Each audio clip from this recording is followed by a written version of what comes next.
on the other side. We'll give you some idea on just how talented this Crossing Christian team is as we get you set. We are officially about 19 minutes away from kickoff. Playoff action, baby. Second week in November, there's nothing better to do on a Friday night in Oklahoma.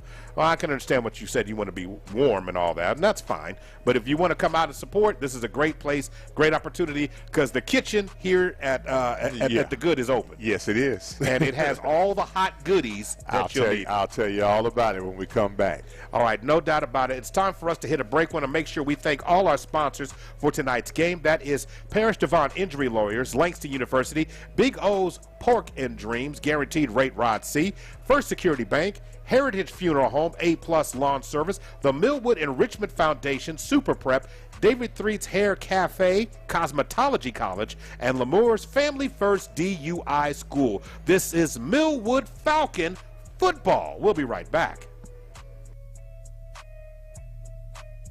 It's faster than a drive-thru, it's easier than making your bed, and it's more satisfying than popping bubble wrap. What is it? It's iPreCheck at BoomerKia.com. iPreCheck at BoomerKia.com gives you transparency without the roadblocks and without the hassle. iPreCheck doesn't cost you anything. It doesn't even hurt your credit. And in under a minute, you can get real interest rates, real payments, and your real credit score in real time for every vehicle on BoomerKia.com. Just answer a couple quick questions, and you can be on your way to driving home a brand new Kia, like the 2023 Telluride, the Kia Soul, or even the all-new, fully electric Kia EV6. So, the question is, if you haven't used iPreCheck yet, what are you waiting for? Visit BoomerKia.com right now. Click the iPreCheck banner, answer the quick survey, and get all the answers to your car questions instantly. All this without speaking to anyone, and without the risk of hurting your credit.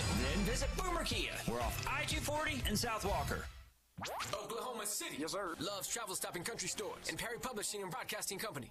Are proud partners in recognizing outstanding high school students who are setting the standards in and out of their classrooms. With our 2022-2023 Student of the Month program, each month a chosen high school student will be selected for Student of the Month. The winner will automatically qualify to be selected for Student of the Year. For winning Student of the Year, the recipient will win a $10,000 scholarship paid directly to a college of their choice. Please take time to nominate a student who exemplifies outstanding characteristics in the classroom and as a citizen in our community. Just go online to theblackchronicle.com. That's blackchronicle.com to nominate a student for the Love's Travel Stops and Country Stores Student of the Month. Rules and regulations apply. You want the best prices in town? Then check out the legendary Route 66 Buds Dispensary, 3801 North Portland Avenue. They got $1 pre-rolls, G's going for $2, and that's whole flour. And shake, get a zip for $5 with any purchase. If you want more deals, whole bud flour is 25% off every day from 12 to 3. Yeah, happy hour. Get the most for your money and the lowest prices around at Route 66 Buds Dispensary, 3801 North Portland Avenue. If you went anywhere else, you paid too much. Beats and Bites is back at Riverwind. And this time it's for Bedlam, presented by Phillips 66. So don't miss the Eli Young Band. And special guest Wade Bowen. Plus all of your favorite food trucks. The night before Bedlam, November 18th. Tickets are just $5 at riverwind.com or at the box office. My milkshake brings all the boys to the yard, and they're like, it's better than yours. Spilled your milkshake? Quick, the quicker picker-upper. Bounty picks up spills quicker. And each sheet is 2 times more absorbent, so you can use less than the leading Ordinary brand. So you can get back to your milkshake. My milkshake brings all the boys to the yard, and they're like, it's better than yours. Bounty, the quicker picker-upper. I'm always on point, from my hair to my style to my yard. But let's be real, I can't be at my best if my health is slacking. More people have been hospitalized from Omicron than any other variant.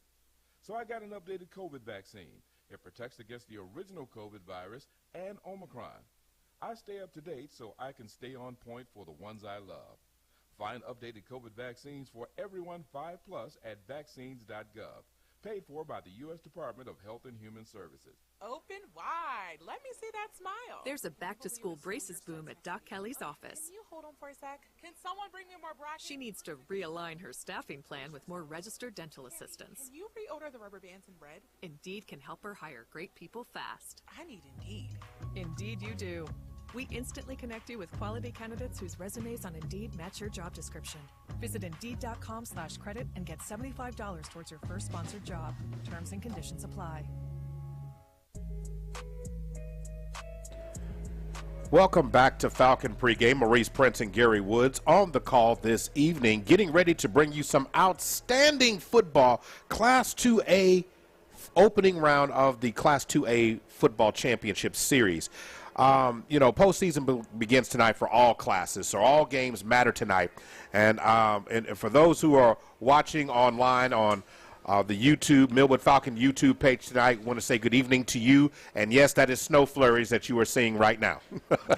that is not anything else. That is snow flurries going down right now. So, Gary, real quick, because we got to get to Coach Franklin here very soon. What's your reaction of looking at the 2A bracket? I mean, I understand that there are good teams in this state, okay? I understand Class 6A, Class 5A has got some beasts, okay? Yeah. But Class 2A is still, in my opinion, the toughest route to the championship. That's right. You got to win 4 games and tend to win the 5th game to get there. The other teams, 2, 3 at the most. Mm-hmm. But tonight, I mean, this begins a long route. But what's your reaction to this bracket? That's for another conversation. Well, the first thing is that when I look at this bracket, I start looking at the different sides of the state, east versus west. And although it's not an exact science, I'm sitting here looking at the fact that in the Millwood bracket, and I'll just run this down for the listener, Crossings Christian, Lindsay, Kingston, Eufaula, Henrietta, Sequoia, Tahlequah, Sperry. Sure, there's some good teams in that bracket. However, when you begin to really look deeper at some of the other brackets, particularly the ones that are lining up on the eastern part of the state, some really good matchups. First of all, we're going to be watching tonight the matchup between Lindsay and Kingston. They will play the winner of our game. That's right. They'll be the winner of our game. However, when looking at perennial powerhouse 2A programs, on the other side of the bracket, you got Vian versus Spiro. You got Jones lining up to play tonight. You got Community Christian that's loading up. Rejoice Christian, which is #1 team in Class 2A right now. They're playing against Begg's first round. Wow. Right, exactly. And we all know about Beggs, right? Idabel is back in town again. Or back on the show, and that's something good to see them come back. And then, of course, everybody knows about Washington, our neighbors to the south. Who is currently ranked #1 in Class 2A. Okay, so where's Rejoice at, 2? 2. Okay, 1 and 2. Well, anyway, Rejoice in Washington, they're the teams to watch. And then, of course, Oklahoma Christian, which the Falcons have already had the opportunity to kind of, what we put on them, like almost 35, 40, something like that. Right. Yeah. So they're lined up. So anyway, all in all, it's a really competitive bracket. The matchups are really good. They're only going to get better. So if you want to see some good 2A football. They're going to be outstanding. Yeah. When I look at a team with the talent of Crossing Christian, a team that made it to the quarterfinals last year, a team that returned so much talent, you're sitting to yourself going, you got a team of wealth of experience. So in other words, there are no easy games in the opening round. No, there are no easy games. This is what I will say, though. There are some brackets that right now, this bracket for Millwood is, if you had to pray and ask the good Lord to bless you with one, this is the bracket you want it to be in. Not saying that it's a walk in the park. It's right. No, you're just saying on this side. On this side, because you're not walking into, like, for instance, a game tonight. When you see Rejoice matching up against Begg, that's a rematch. They already played each other in the regular season. Right. And it's tough to beat a team twice sometimes. It is. So let's real quick take an opportunity to listen to Falcon head coach Darwin Franklin. Had a chance to sit down with him earlier, and these were his thoughts about tonight's game. It's playoff time to talk football with Falcon District 2A1 champion head coach Darwin Franklin. Coach, what were the best lessons learned in the regular season that's got your team ready for the playoffs? We have to prepare well, regardless of the opponent. you can't control who you have to face, and so we have to make sure that we are preparing how we're supposed to prepare because of what we're trying to accomplish. It's not based off of other people, it's based off of us. And really looking at ourselves and just saying, hey, this is about us. We got to do what we're supposed to do in order to be able to do what we want to do. What do you think of this Class 2A field this year of playoff teams? Stacked. It's loaded. There's a reason. There's a reason why they've made playoffs, and they've done what we did. They won the games they needed to win in order to get to this situation. And in order to do what you want to do, you got to continue to win those games. And so it's stacked. It really is. Now, your team practices in all types of weather. How comfortable are you about how your team will approach the weather? The worst of it, of course, has happened yesterday, but as of today, it's going to be a little bit cooler. The ground's going to be a little bit more, little damp. What's your thoughts about how it's going to play out? Those are excuses. I mean, we got to play on the same field, so we can't make excuses. We've been here with Heritage Hall. In many ways, if you look at it, it's kind of the same thing. You go in the Heritage Hall game thinking it's going to be nice, and about an hour, 2 hours before kickoff, it's a torrential downpour and changes the whole outlook on things, and you got a loss on your record. So, we understand that we can't live off of that. It's one and done. So if excuses is what you're trying to come up with right now, this probably ain't the game for you. Before we started this interview, you're matched up, of course, tonight against Crossing Christian, a very, very good team. But you mentioned that you remember the last time that you played this team, and it'll be 371 days ago. So what do you remember, and what do you take into this game tonight? I remember 4-6. How would you describe this year's edition of the team? This team, I kind of looking at them on paper and on numbers, they're gritty, talented, and tough. What would some adjectives you would use to describe this team? Those are good ones. Tenacious. They play with constant effort, a lot of energy, and that's what we got to match. This team has played all types of games this year. Games they had to come from behind in, games where they, led from opening kickoff. So what's the key, would you say, tonight into slowing them down? Got to be physical. Plain and simple, we got to be physical. We got to match their energy. We got to match their intensity. We got to play with a chip on our shoulder and understand that nothing's going to be given to us. You're in this race right now because you've worked your tail off. But when it comes to playoffs, you got to be able to run the ball. You got to be able to run the ball and play great defense, and that's what we got to do. We have to execute. We cannot take anything for granted. Finally, Coach, how comfortable are you with the health of your team entering tonight's contest? Fairly comfortable. I mean, we have guys that are actually coming back. A couple guys that, they got a little nagging injuries, but this is November. Everybody's going to have some soreness. Everybody's going to be in pain. And again, that's just another excuse. You didn't make the play. Oh, my shoulder was hurting. Oh, my back was hurting. No, you didn't make the play. And so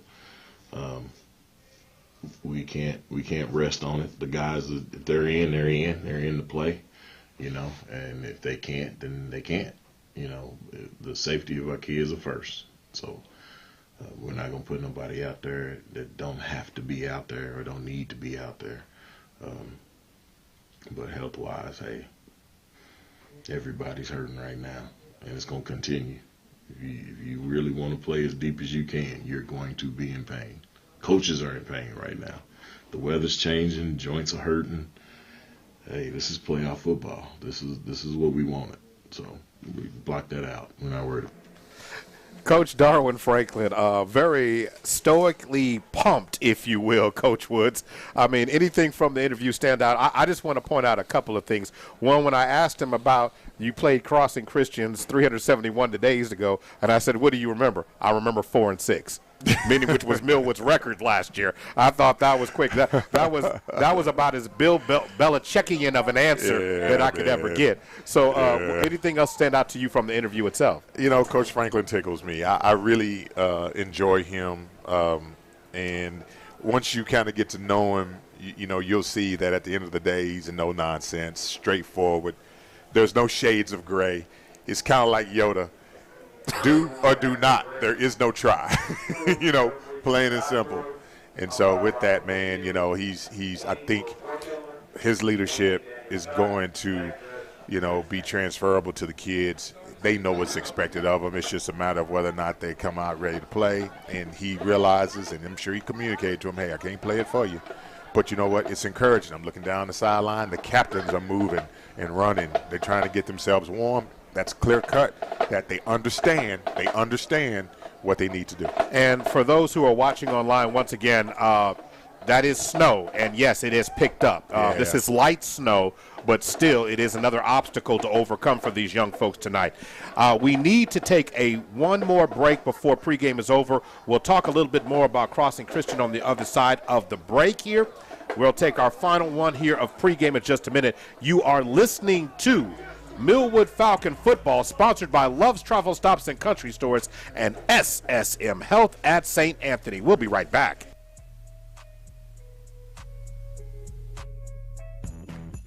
Get early access to Macy's Black Friday specials on gifts they'll love at prices you will too. Now while supplies last. Like 40 to 50% off boots and shoes for him and for her. Sweaters for him and her, just $24.99. And 60% off holiday decor, hosting essentials, and so much more. Plus, download the free app for more Black Friday deals at Macy's. Savings off sale and clearance prices. Exclusions apply. Sparkly and shiny and bold and bright. And this holiday season, Ulta Beauty has something for everyone on your list, even you. Because our kind of holiday is you having your kind of holiday with incredible must-haves like the Dyson hairdryer and a new limited edition blue, shimmery palettes from Morphe and Tarte, plus fragrances from Ariana Grande and more. So revel in that holiday bliss. Head to your local Ulta Beauty or buy online and pick up in store. Ulta Beauty. The possibilities are beautiful. Are you in need of someone making your lawn look good? Have you ever seen a lawn with a blue or green paint on it and wondered what that was? The blue and green paint is a weed killer chemical that will make your lawn look green, full, and healthy. Oh, and will kill the weeds too. Do you want your home lawn or company lawn to look green, full, and healthy? Then call the professionals at A+ Lawn Service. Right now, they're offering a weed killer special of $49 for a standard home lot, front and back, or $225 per acre if you have a large area you'd like serviced. Owner Milo Wilson and his company have been servicing OKC for over 10 years. And they offer lawn services, landscaping, and much more. Call 405-767-3382. That's 767-3382 for A+ Lawns and Services. Life doesn't wait when you're experiencing bone or joint pain.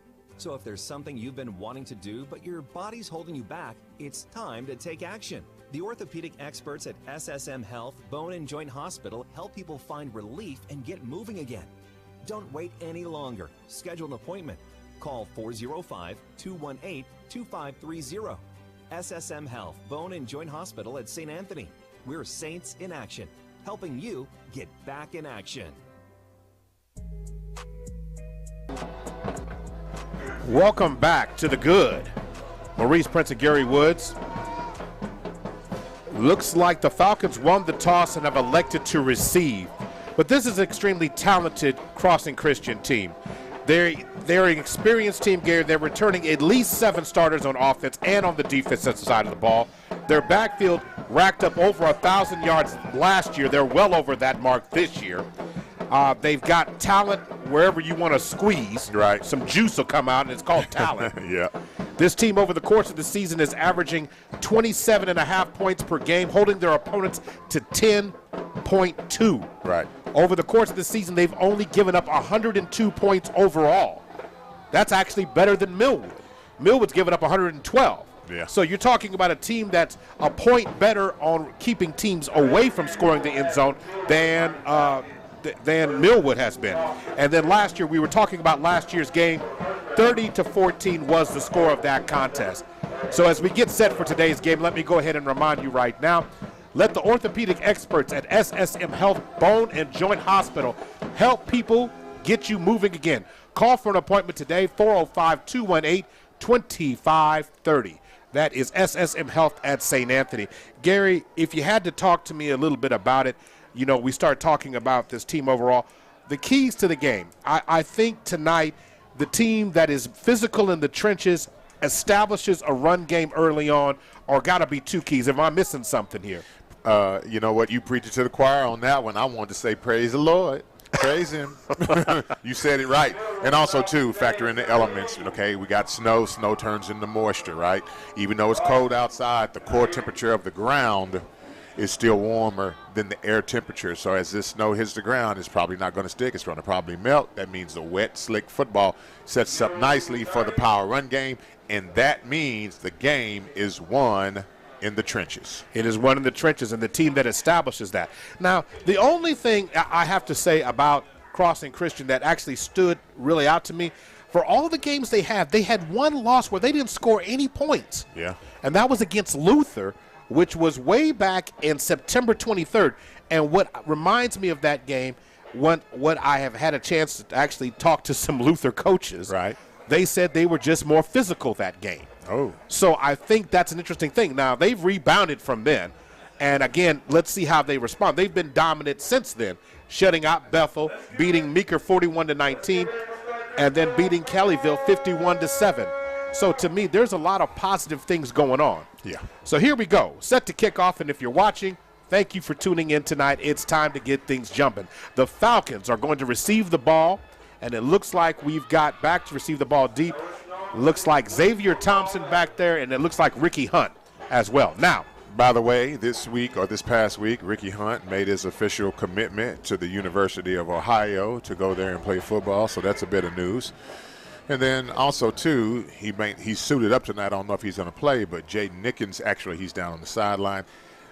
Little birdie told me that he just got back from the University of Miami on an unofficial visit, so things are looking up for the Falcons on the recruiting side of things. Boy, the wind has really picked up here. It is gusting now, according to my meter, about 15 to 20 miles an hour. And it runs past Ricky Hunt. It's going to go into the end zone, and Ricky Hunt has it at the goal line, trying to bring it out, tries to cut back at the 5. He's at the 10. He's at the 15. We got numbers. He's at the 20. We got numbers. He's at the 30. He's at the 40. He's at the 50. Ricky has one man to beat, and Ricky Hunt is going to return the opening, but there is a flag. Yeah, there's a flag back here at the 40-yard line. However, I watched that block, and I saw the block. The blocker from Millwood was facing the defender from Crossings Christian, and they went chest to chest. I don't know if they're going to try to call that a crackback or if it's holding. They call it a holding penalty.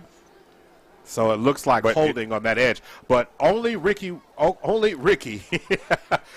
can turn. Jr., yeah. I said he is very good about making lemonade out of lemons. Yep.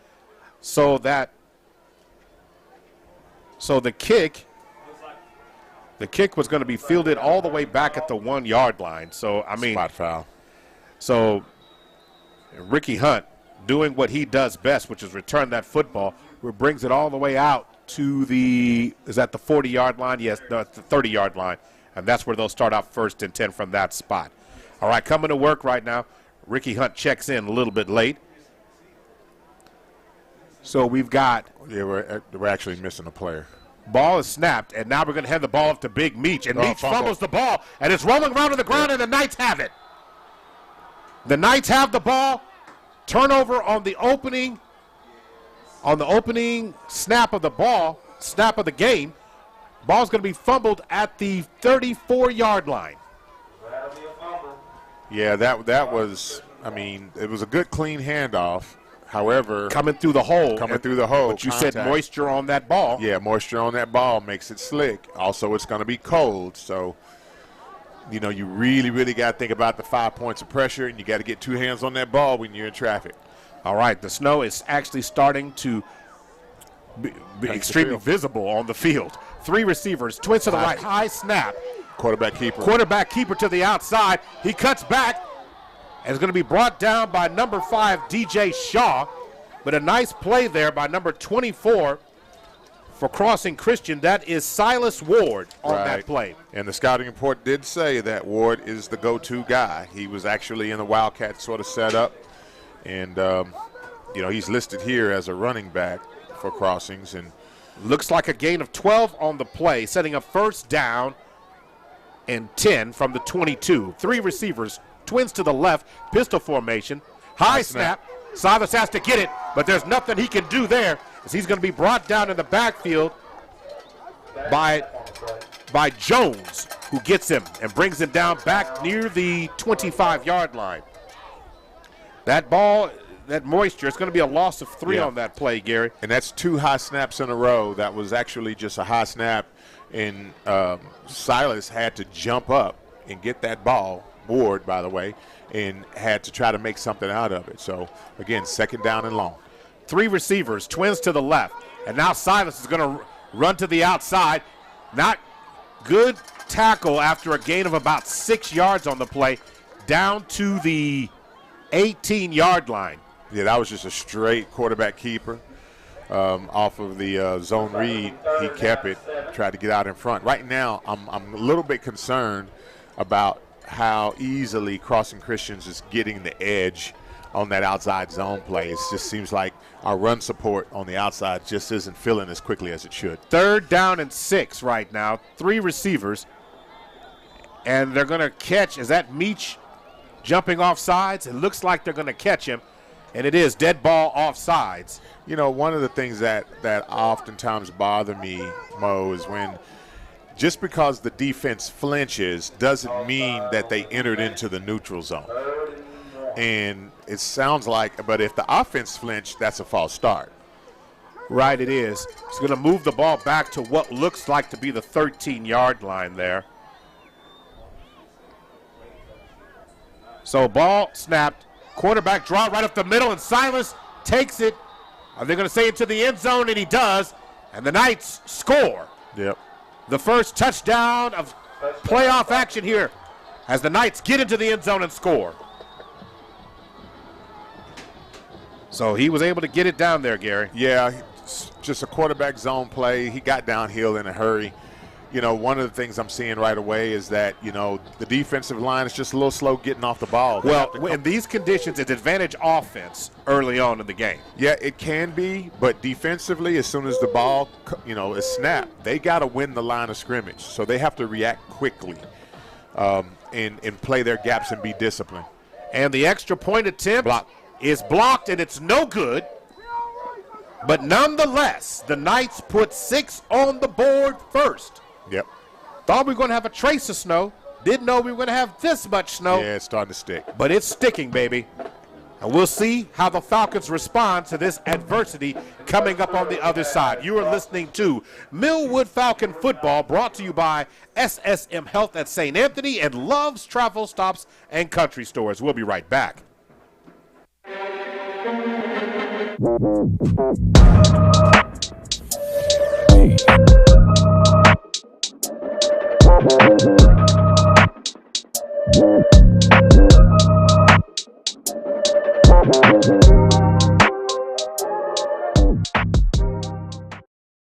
Ever seen a lawn with a blue or green paint on it and wondered what that was?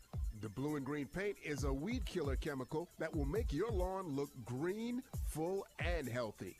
Oh, and will kill the weeds too. Do you want your home lawn or company lawn to look green, full, and healthy? Then call the professionals at A+ Lawn Service. Right now, they're offering a weed killer special of $49 for a standard home lot, front and back, or $225 per acre if you have a large area you'd like serviced. Owner Milo Wilson and his company have been servicing OKC for over 10 years. And they offer lawn services, landscaping, and much more. Call 405-767-3382. That's 767-3382 for A-plus lawns and services.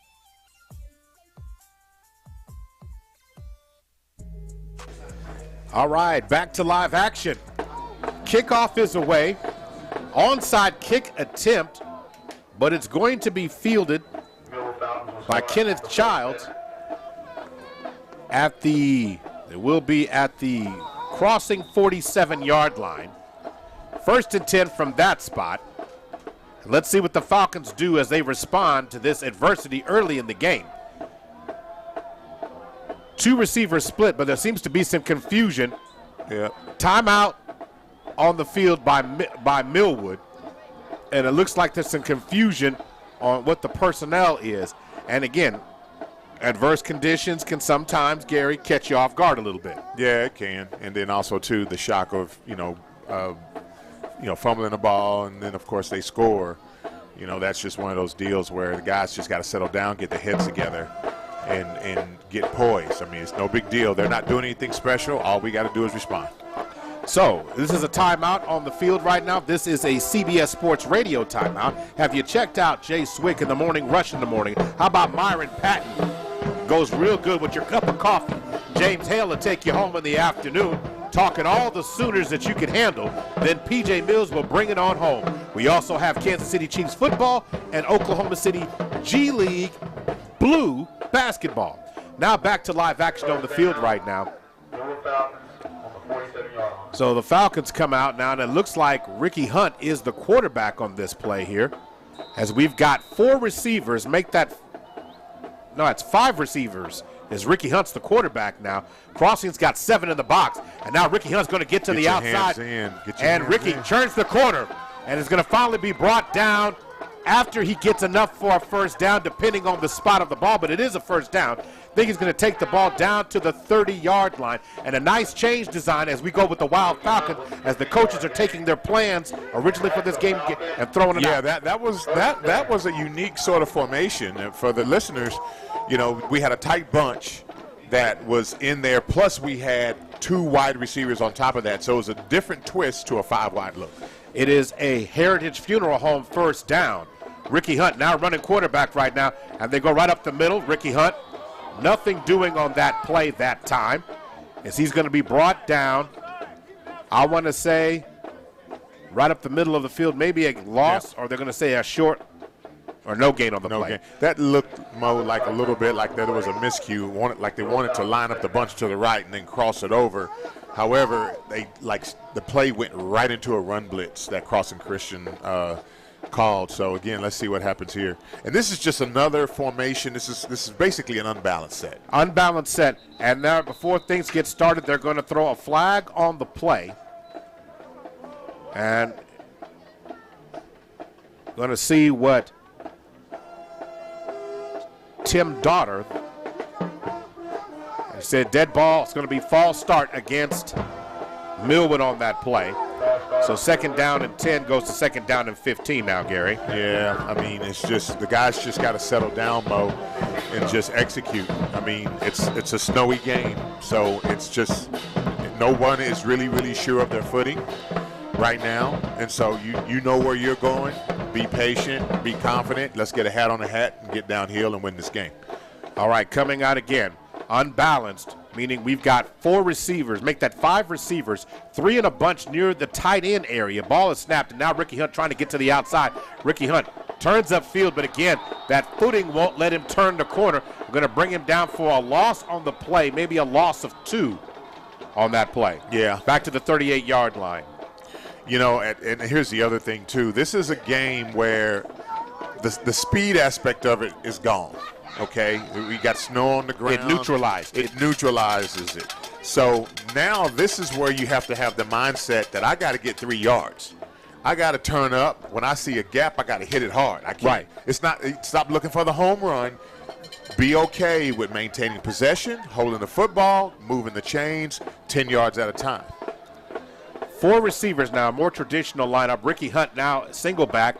Hip pocket to the right. CJ's in there. CJ's going to put it up, throws it across the middle of the field, and the catch is going to be made.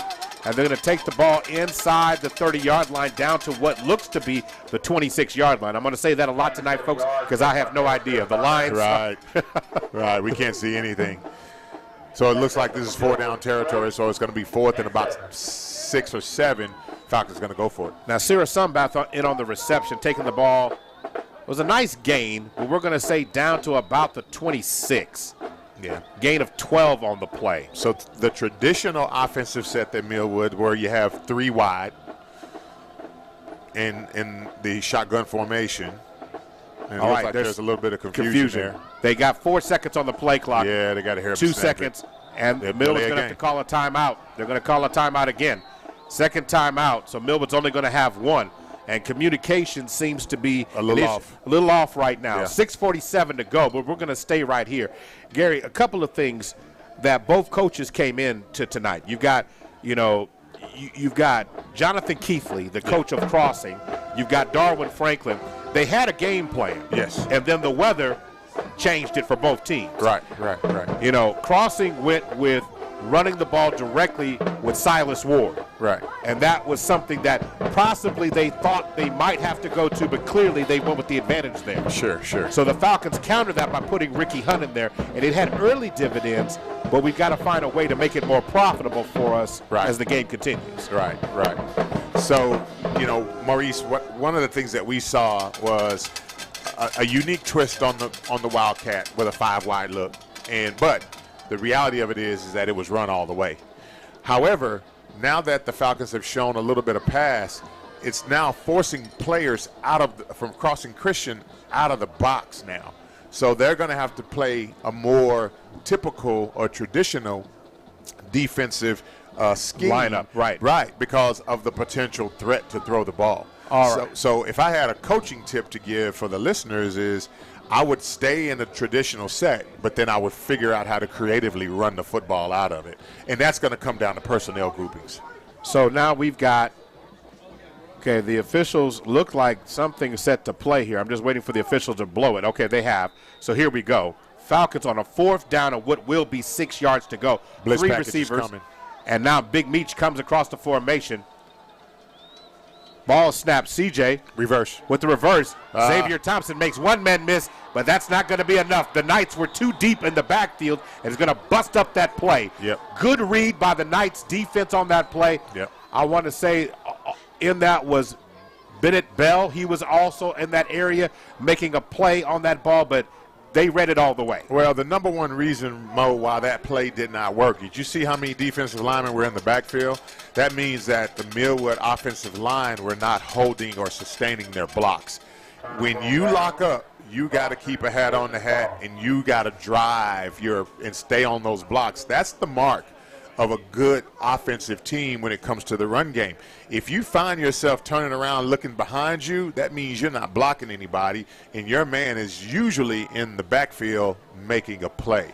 They're respotting the ball, so the ball is officially at the 33-yard line after the loss. I got you, Gary. 3 receivers, and they're going to go right up the middle again. Tackle made that time by number 52 for the Falcons, Dedrick Jones, after a gain of what will be 3 yards out to maybe the 35-yard line.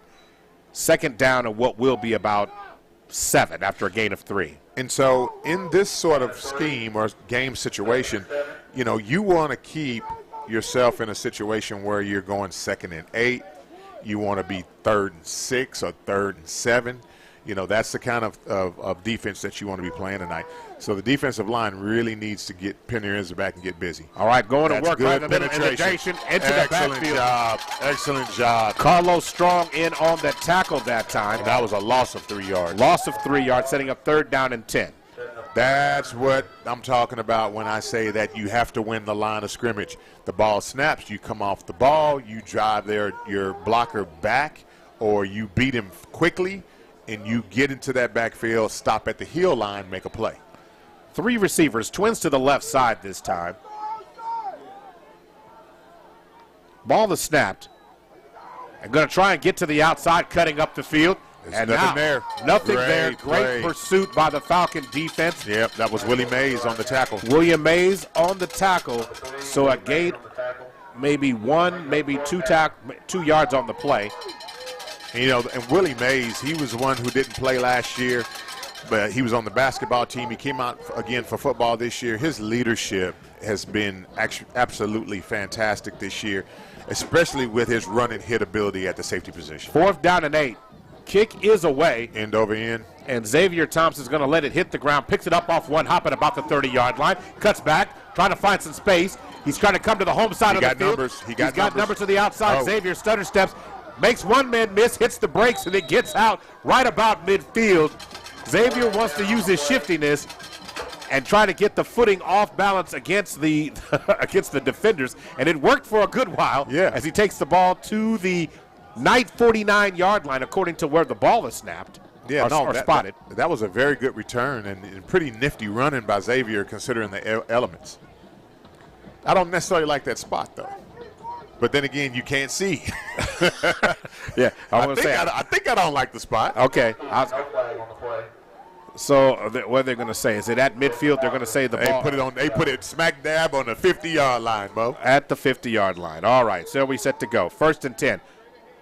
All right. So 3 receivers. Ball is snapped. They're going to give the ball to Meach. This time Meach secures it and powers ahead for a gain of what will be 1 or 2 yards. As the snow starts to lighten up just a little bit, they're going to say a gain of 1 yard down to the 49-yard line. You know, and see, it looked as if Meach also got off of his, he kind of like read something backside and kind of gave up on the run a little early. All right, so now got 3 receivers, twins to the left side, 2 backs in the backfield. With 3:57 to go, the score is 6-0 in favor of the Knights. Going to swing it to the outside. Bad pass. CJ with that, again, the moisture on the ball affecting the trajectory on the ball. Yep. And so the pass is incomplete, intended for Ricky Hunt that time. And see, another thing, too, is that, you know, mechanics are so important when the elements are questionable. And so he needs to gather and step behind his throws just to make sure that they stay up and that they get out quickly. 3 receivers, twins to the right.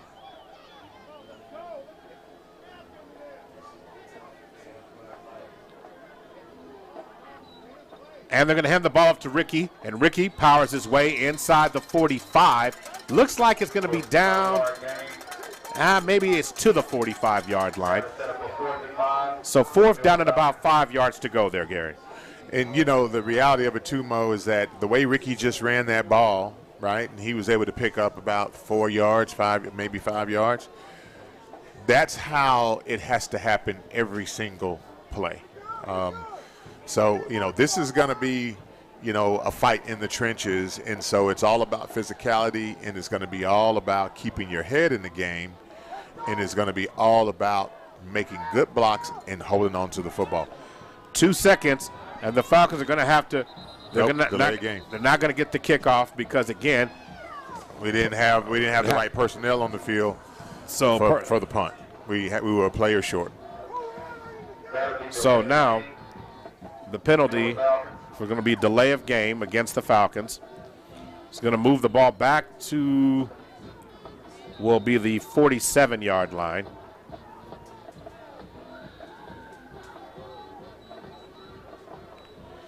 Now the Carter kick is high.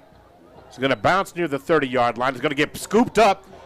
Woo. And that was a dangerous one. And Carter made his own tackle. And Carter said, I'll kick it and I'll make my own tackle. He says, I'll buy the groceries and cook the dinner. And, you know, it didn't look like we had good coverage on that. It was like half the punt team actually covered that kick. So I'm glad that Carter made a heads-up play and went and tracked that ball after he kicked it. So looking at the sideline, looks like the ball is spotted at the 37-yard line. Yeah, something like that. So okay, it's on the 35 now. So, okay, so that just gets You just can't. It's one of those type of things where you're guessing tonight. Yeah. First and 10. 3 receivers, twins to the right. Ball snapped. Going to hand the ball right up the middle this time. Good penetration by the defense. The defense closing the door. Iverson McElwee in on that stop this time. Maybe a loss of 1.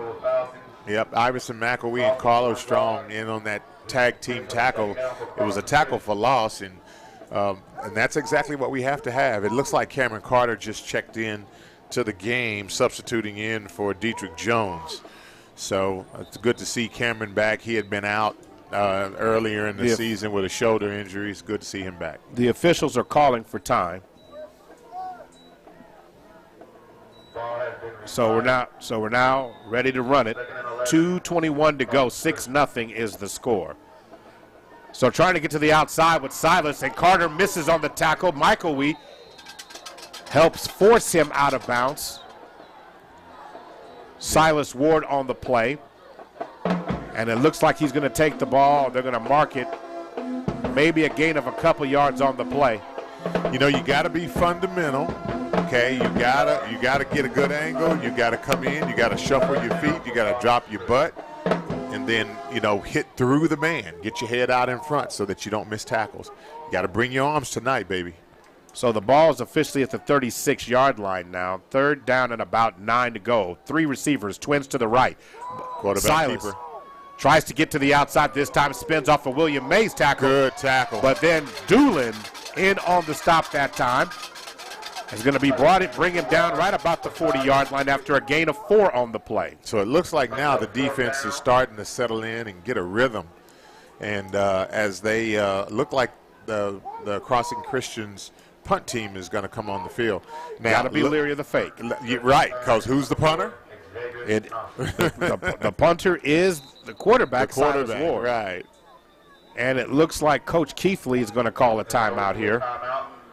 And that's what he's going to be talking about here. And if I'm Coach Darwin Franklin, I'm going to do the same. That's right. This is a timeout sponsored by OKC CBS Sports Radio 105.3 HD1, Oklahoma City's leader in sports. Check out the Morning Rush with Jay Swick. Myron Patton with Real Sports. Then Total Sports in the afternoon with the legendary James Hale. And then PJ Mills will take you on home. Also, they have Kansas City Chiefs football. They'll be taking on the Jacksonville Jaguars this Sunday at 11 o'clock. And Oklahoma City Blue basketball. The Blue return to action this coming Monday night. Don't miss any of that sports that you love on OKC CBS Sports Radio. Hey, Mo, who's your NFL team? I never asked you. I know you're an Iowa Hawkeye fan. Don't know why. But who's your Did you just disrespect me on the low and expect me to answer your question as if you did not just disrespect me? I didn't disrespect Yes, you did. You just blew my team. You said you don't know why. I don't know. You know why. I'm trying to understand my partner, Okay, all right. Yeah, no, you don't understand. You need to. I know you're from Iowa, right? I need to get a snowball and then put it right there where that hot air is coming from right now. Oh, man. Cool it off, huh? Yeah, cool it off. Ooh, nice punt. So Xavier is going to field it at about the 25-yard line. Tries to spin out of one, just hold on to the football, and he does do that after a gain of 3. So nice kick, and again, right now Crossing has done a good job. They've scored on the fumble on the opening play from the Falcons. Yeah. But the Falcons have not been able to get the ball into plus territory. It's easy to see. Yeah. If you're watching at home, look where all the brown is, and then look where nothing's been touched. Right. Yeah, it seems like other than the Crossing score, which happened before the snow. For the most part of it. Yeah, now look at the snow. I mean, it's really slowed down quite a bit. All right, so it looks like the worst of it is over, although it is coming down lightly. Full house backfield this time, and trying to get the ball in the hands of Ricky Hunt. And this time Ricky Hunt gets nothing doing there. Ball's at the 22-yard line. Gain of no gain on the play. 2nd down. Yeah, that was the inside zone play called for Ricky. And, right now it just seems like the offensive line is having a little bit of problem blocking the front from Crossings Christian. And so it might be beneficial to try to swing that ball from left to right. Let's get them running and then try to figure out ways to full house backfield, 3 backs in the backfield, basically going to give the ball to Miko Levine. To Meek, Big Meech, who's going to rumble for a gain of 3, setting up third down at about 7. Yeah, they were the diamond formation at that time. You had Miko Levine, Ricky Hunt Jr., and Cameron Carter. And so they were basically going with an outside zone there. And so it looks like CJ is checking out of the game. So we're going with Wild Falcon again as he comes out. Yep. And an unbalanced set. Unbalanced set with a bunch right in the tight end spot. So now Ricky Hunt looking for some space to operate. He finds it, crease. He's at the 30. He's at the 35. He's at the 50. And he's going to run out of bounds. And let's see where they officially step out. They're going to say he's out of bounds right at midfield. Yep. It will be a Falcon first down from that spot. Man, let me tell you, I could swear that he could still run, but I just can't see the sideline for nothing. So now, 1st and 10 Falcons. There's a chance for them to get back. They've only been in, and that 10 seconds is the final play. Yep. Well, he ran out of bounds, so they're not going to stop it. So 16 seconds on the play clock. So make that 5 receivers, bunch formation, and now Ricky Hunt bounces off Good 1, run. 2. He's still on his feet and is going to be finally brought down close to another first down, and that will be the final play of the first quarter. You know what, Mo? It's going to be a fast game. It's going to be a fast game. Because they run. The clock doesn't stop. All right, we'll take a break. We'll be right back. You're listening to Millwood Falcon Football, brought to you by Love's Travel Stops and Country Stores and SSM Health at St. Anthony.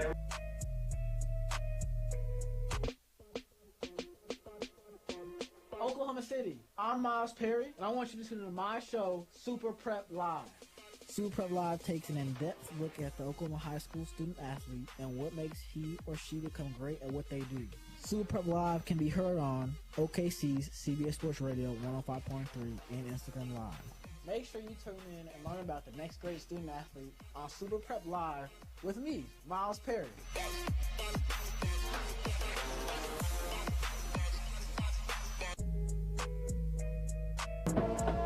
And we are back. And Gary, you brought up an excellent point. Want to take a moment or two to thank our veterans. That's right. On this Veterans Day, I'd like to take a moment to thank our veterans, those who have served our country and those who have also made the ultimate sacrifice, those families that were moved or have been affected by, the unselfishness of their loved one who sacrificed it all to protect our great nation. And so my hat goes off, and much love to our veterans. Want to salute my father, who is a Navy veteran. There you go. Yeah, so I'll do that as well. So the Falcons have found a lot of success. We'll go over some of those numbers here in just a minute. You're looking at second down at what will be about, looks like second down at about 2 following that play, Gary.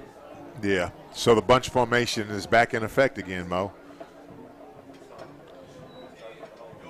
So now going to work. So Ricky Hunt falls ahead forward. It's not going to be quite enough on that play. Yeah, they tried to run a backside counter trap with the bunch formation. However, the Crossings Christian defensive line did a great job of reading the pool and followed the pool.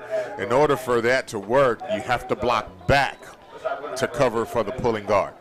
Okay, the officials are calling for time here, and they're trying to convert based upon the spot of the ball. Yeah, they may have to get a measurement on that, man, because you can't see. Can you judge it? No, I can't, because again, what it is you can't see the field. Right. So it's based upon where they want to say the ball is spotted at. And it looks like it's going to be about half a yard short of a first down. That's what I'm going to say. Good news is that the ball was actually marked on the sideline right next to the chain. So, yeah, they're coming out on the field. But is it a first down? No, it's still going to be half a yard short. Yeah, about a half a yard short. So it's going to be third down and less than a yard to go to get the first down. So, but the Falcons have found a lot of success, Gary, with using that lead bunch running play with the Wild Falcon because it helped neutralize some of the effectiveness because the defenders are doing good. If they are more physical and push those linemen back, there are no cutback lanes, and they don't have to fear it as much. Well, also, too, I think Coach Franklin recognizes that they're big skill players, right? You're talking about Biko Levine, you're talking about Cameron Carter and Iverson McElwee being out on the edge. If you're trying to defeat those blocks with a defensive back or a safety, that's a mismatch advantage Millwood. All right. Crossing traditionally plays a 4-3 defense, but right now they've got 8 in the box. So now Ricky Hunt running over 1, 2, 3 defenders, but it will be a first down to about the 40-yard line. So nice run on that play by Ricky Hunt. Going to be a first down at the 40-yard line. Falcon, first down. Yeah, so now going to work. 25 seconds on the play clock, 11-12 to go before the end of the first half. 5 receivers. 2 split on the outside, 3 bunched right on the line of scrimmage on the right side near the tight ends area. Ricky Hunt running the Wild Falcon. Ricky cuts, makes 1, 2, 3, and he keeps pumping those legs down to nearly the 30-yard line. The pile continues to move, and the crowd loves it. I love it when a football game turns into a rugby match. They're going to take the ball down to the 31-yard line. It's a gain of 9. That was a good, hard run. Of course, I want to give it to all the big uglies up front because they don't ever get no love. Well, you know what? Good stuff like that happens when the big uglies are in the trenches fighting it out, and that's what it's supposed to look like, Mo. You're supposed to lock up. You're supposed to drive your feet, and don't stop driving until the whistle blows. Now, I'm going to say this. I'm going to give that to senior Mason Moore, the senior. I know Ricky Hunt got about 8 of them yards. Mason Moore Ricky got about 3. Mason Moore got the rest. Center. Ball snap. Ricky Hunt finds a crease. He's going to cut back inside. He steps down. Near the goal line is going to be knocked out of bounds right about the 2-yard line, Gary. Yeah, that was a beautiful run. Ricky saw the crease and hit another gear.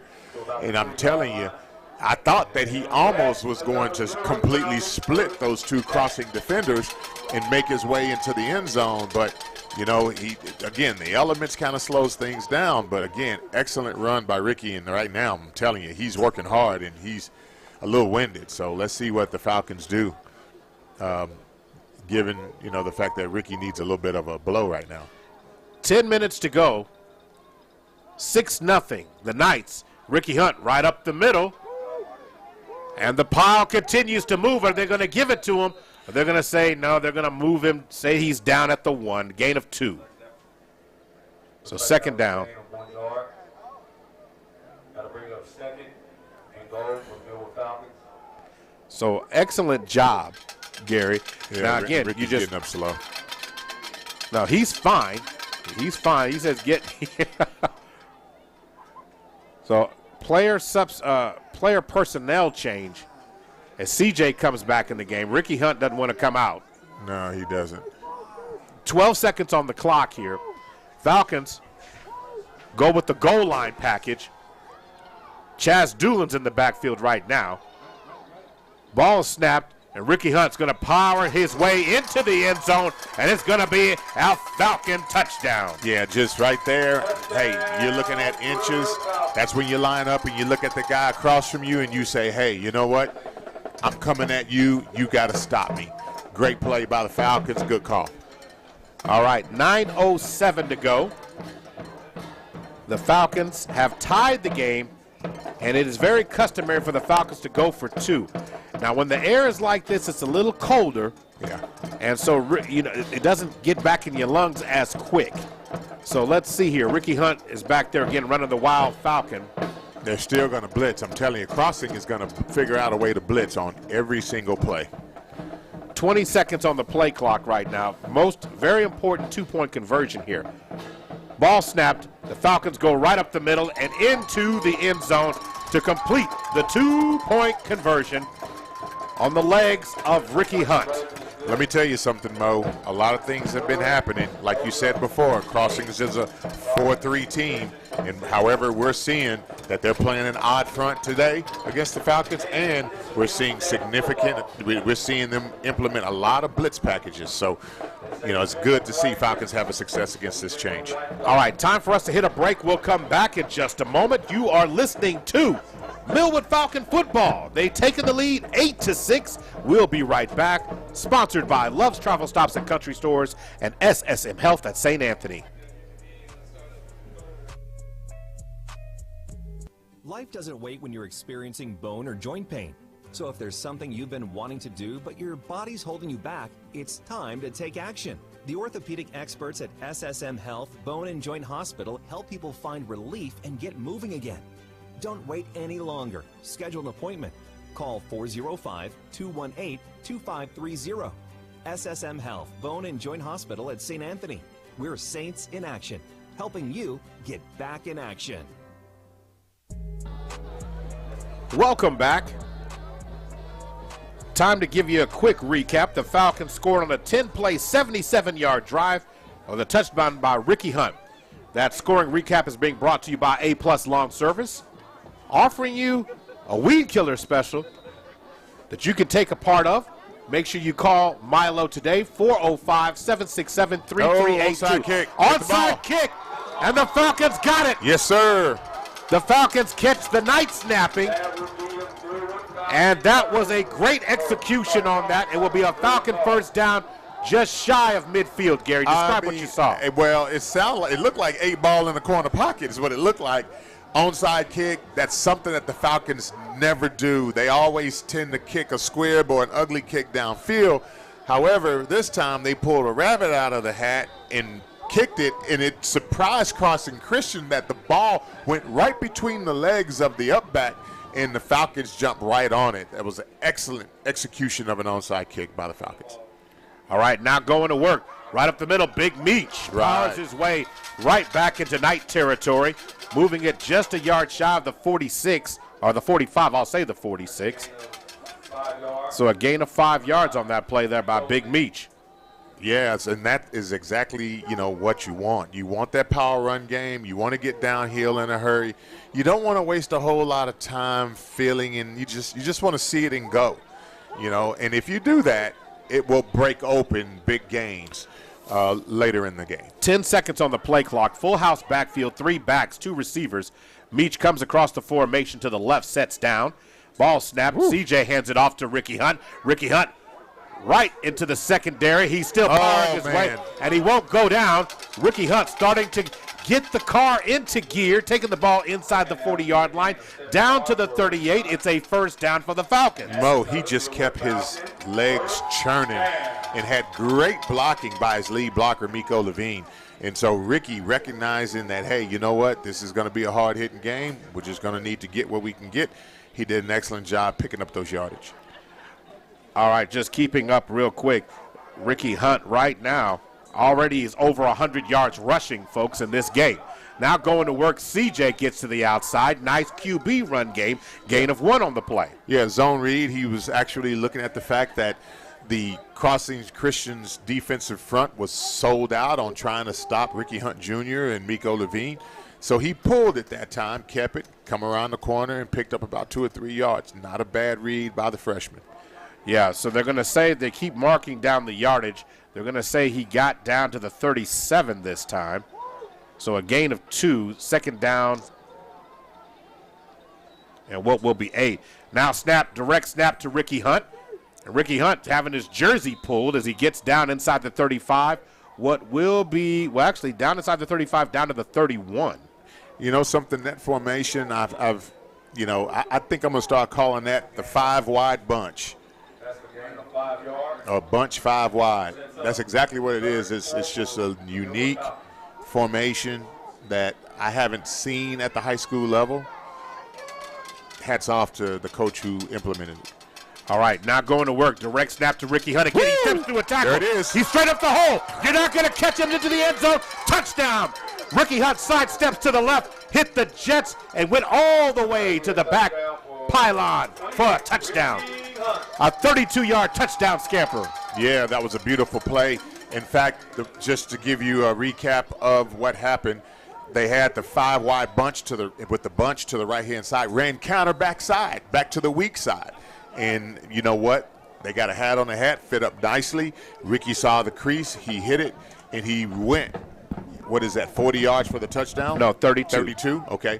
32 yards for the touchdown. However, he crossed into the end zone and took a shot in the back from a crossings player. Don't know how that's not an unnecessary roughness call. So nonetheless here, well, if they can't tackle him when they see him coming, they tackle him on the backside, Gary. That's what happens. But he's in the end zone already. Yeah. So here we go. Change on the call. Ricky's too tough to come out of the game. 7:15 to go. 14-6 is the score. Ball is snapped, and Ricky Hunt trying to get to the outside. He turns the corner. Stiff arm. Hits it and gets in for the 2-point conversion. Beautiful job by Ricky. Good decision by him. Did you see the stiff arm, Mo? He just stopped the crossings defender in his tracks, walked into the end zone. He did the Derrick Henry. Yep, he did. All right, time to take a break. We'll be right back. You're listening to Millwood Falcon Football. They're up now, 16-8. We'll be right back. Listening to it, brought to you by Love's Travel Stops and Country Stores and SSM Health at St. Anthony. Do you have college hours but haven't obtained your college degree? Finish the process. Get your degree at Langston University OKC campus. Langston University OKC campus with Reach Higher specializes in giving you that second chance to finish your degree. You can keep your normal routine, maintain your normal work hours, and still have time for your family. Langston University OKC offers online and on-campus class options that can accommodate your schedule. Learn more by going online at www.langston.edu or call 405-530-7536. That's 530-7536 for Langston University OKC campus.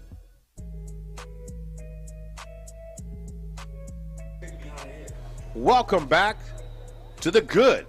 Things are turning around as the Falcons have exploded for 16 points in the second quarter and now lead by the score of 16-6. Good. Kick over the top. Got to be chased down this time. Falcons putting a little cat and mouse game. And this time, the ball's going to be received inside the 20, returned out to about the 26. Time for a drive recap. The Falcons, 5 plays, 51 yards for a touchdown. Once again, brought to you by A-Plus Lawn Service. Need some lawn service done? Give Milo a call, 405-767-3382. What impressed you most, Gary, about that last drive? You know what? So the onside kick, shot crossing so bad that they came out, lined up in a return team, a hands crew, and then Millwood kicked it deep over everyone. So, again, good cat and mouse game.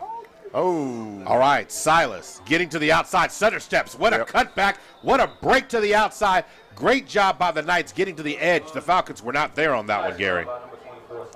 Yeah, let me tell you, man, that was one of those, and I forgot what they're calling it. It's like an inside quarterback zone read. It was almost like a quarterback stretch play, and he pulled it and kept it. So it now looks like they're going back to their workhorse to try and see if they can't even the score on this game. All right, the ball is now spotted at about the 30, I want to say just shy. I'll say that about the 32, 33-yard line there. And now this time Silas is going to throw it to the outside. He's got a man open deep, and the pass is nearly intercepted. Boy, that ball did not hang. It gave great opportunity for the Falcons to get back on coverage. Yeah, it did. But I mean, he was wide open, Gary. Yeah, he was. I mean, on the coverage, who was that? Zaire Fisher, I think.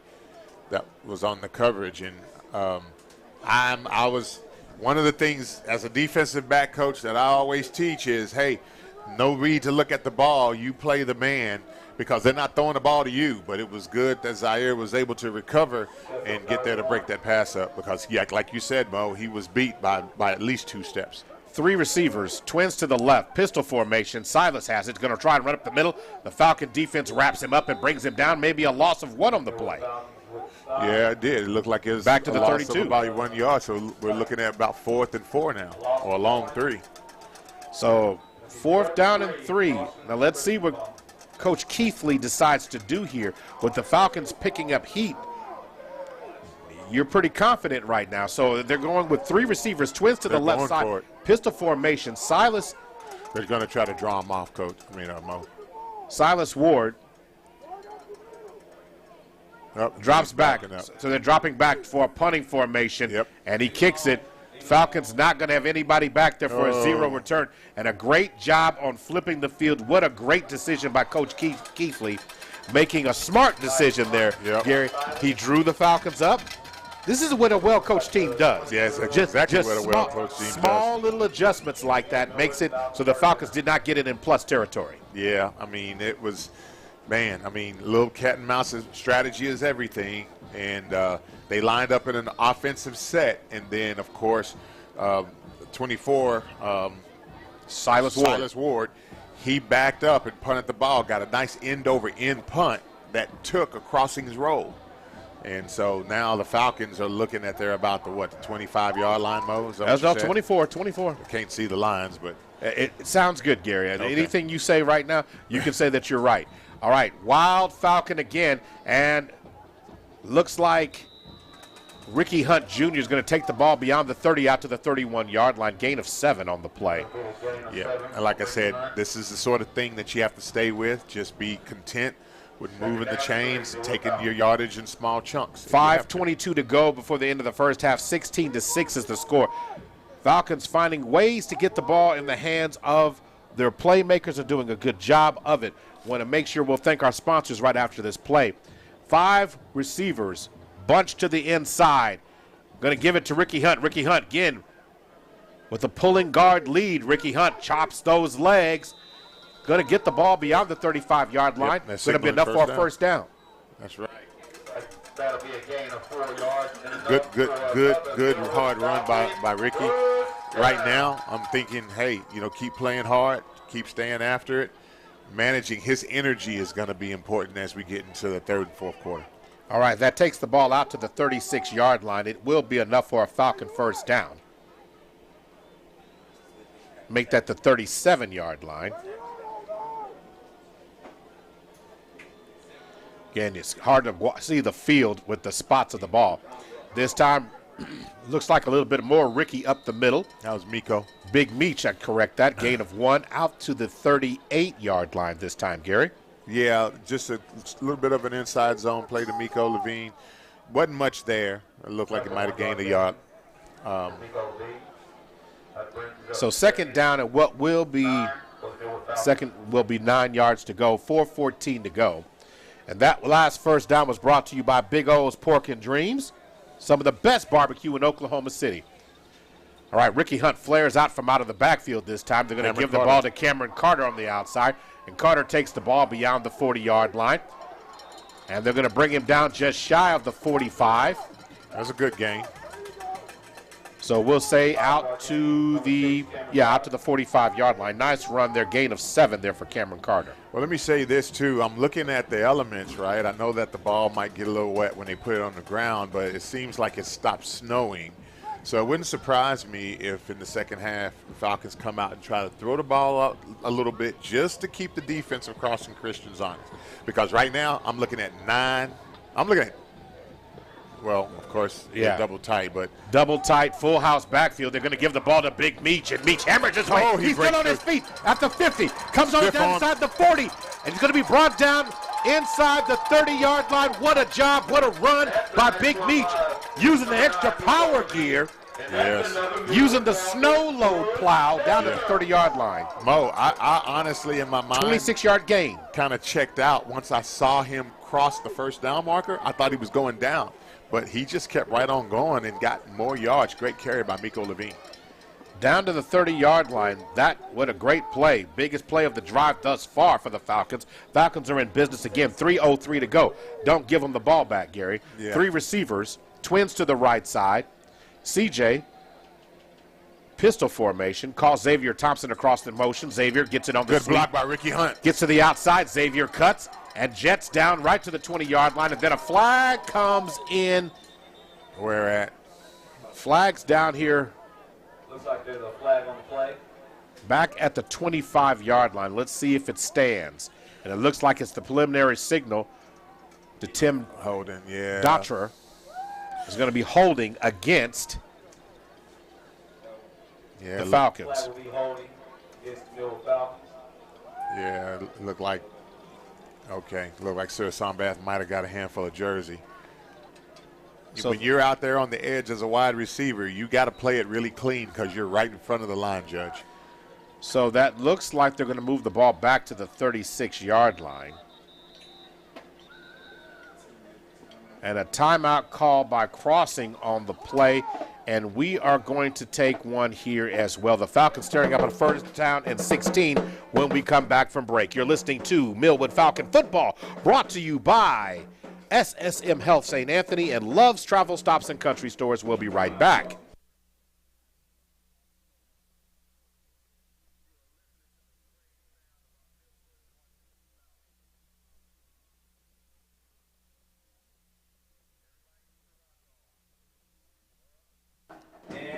All right, so let's go ahead and make sure we want to go ahead and thank all our sponsors for tonight's game.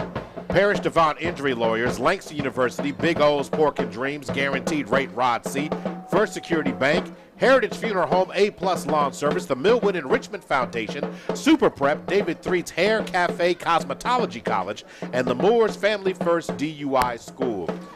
You know, again, the Falcons, you know, the turnover really set the Knights up in business early in this game. Right. And you have to ask yourself, if the Falcons don't turn it over, because we have not seen Crossing sustain a long drive in this contest thus far. Right. If they don't get Ward, you know, to really make a lot of plays, they're just not getting that much offensive productivity from anyone else. And so once we get him figured out, and then we're able to keep the ball away, we should be able to control this game. 2:45 left. We should work as much of this clock off as possible. 3 receivers, twins to the left. And CJ's going to put it in the belly of Ricky Hunt, something good to do, and Ricky Hunt's going to be cut down after a gain of 2 out to about the 30, I want to say, maybe a gain of 2 down to the 33. I think that's where that is. I thought you was getting ready to say, okay, he went from the snow to the brown spot. You know what? For about 2 yards. I'm trying really hard, Gary. I can't even see the numbers. It looked like we playing on a snow-covered pasture. Just saying. 3 receivers, twins to the right. Ball is snapped. Going to hand it over. Ricky Hunt. Pass. Double pass back to the inside, and Xavier Thompson's going to catch it into the end zone. Touchdown. Man, beautiful play. I did not see that coming. A little trickeration. That's what I like to call it. The double pass.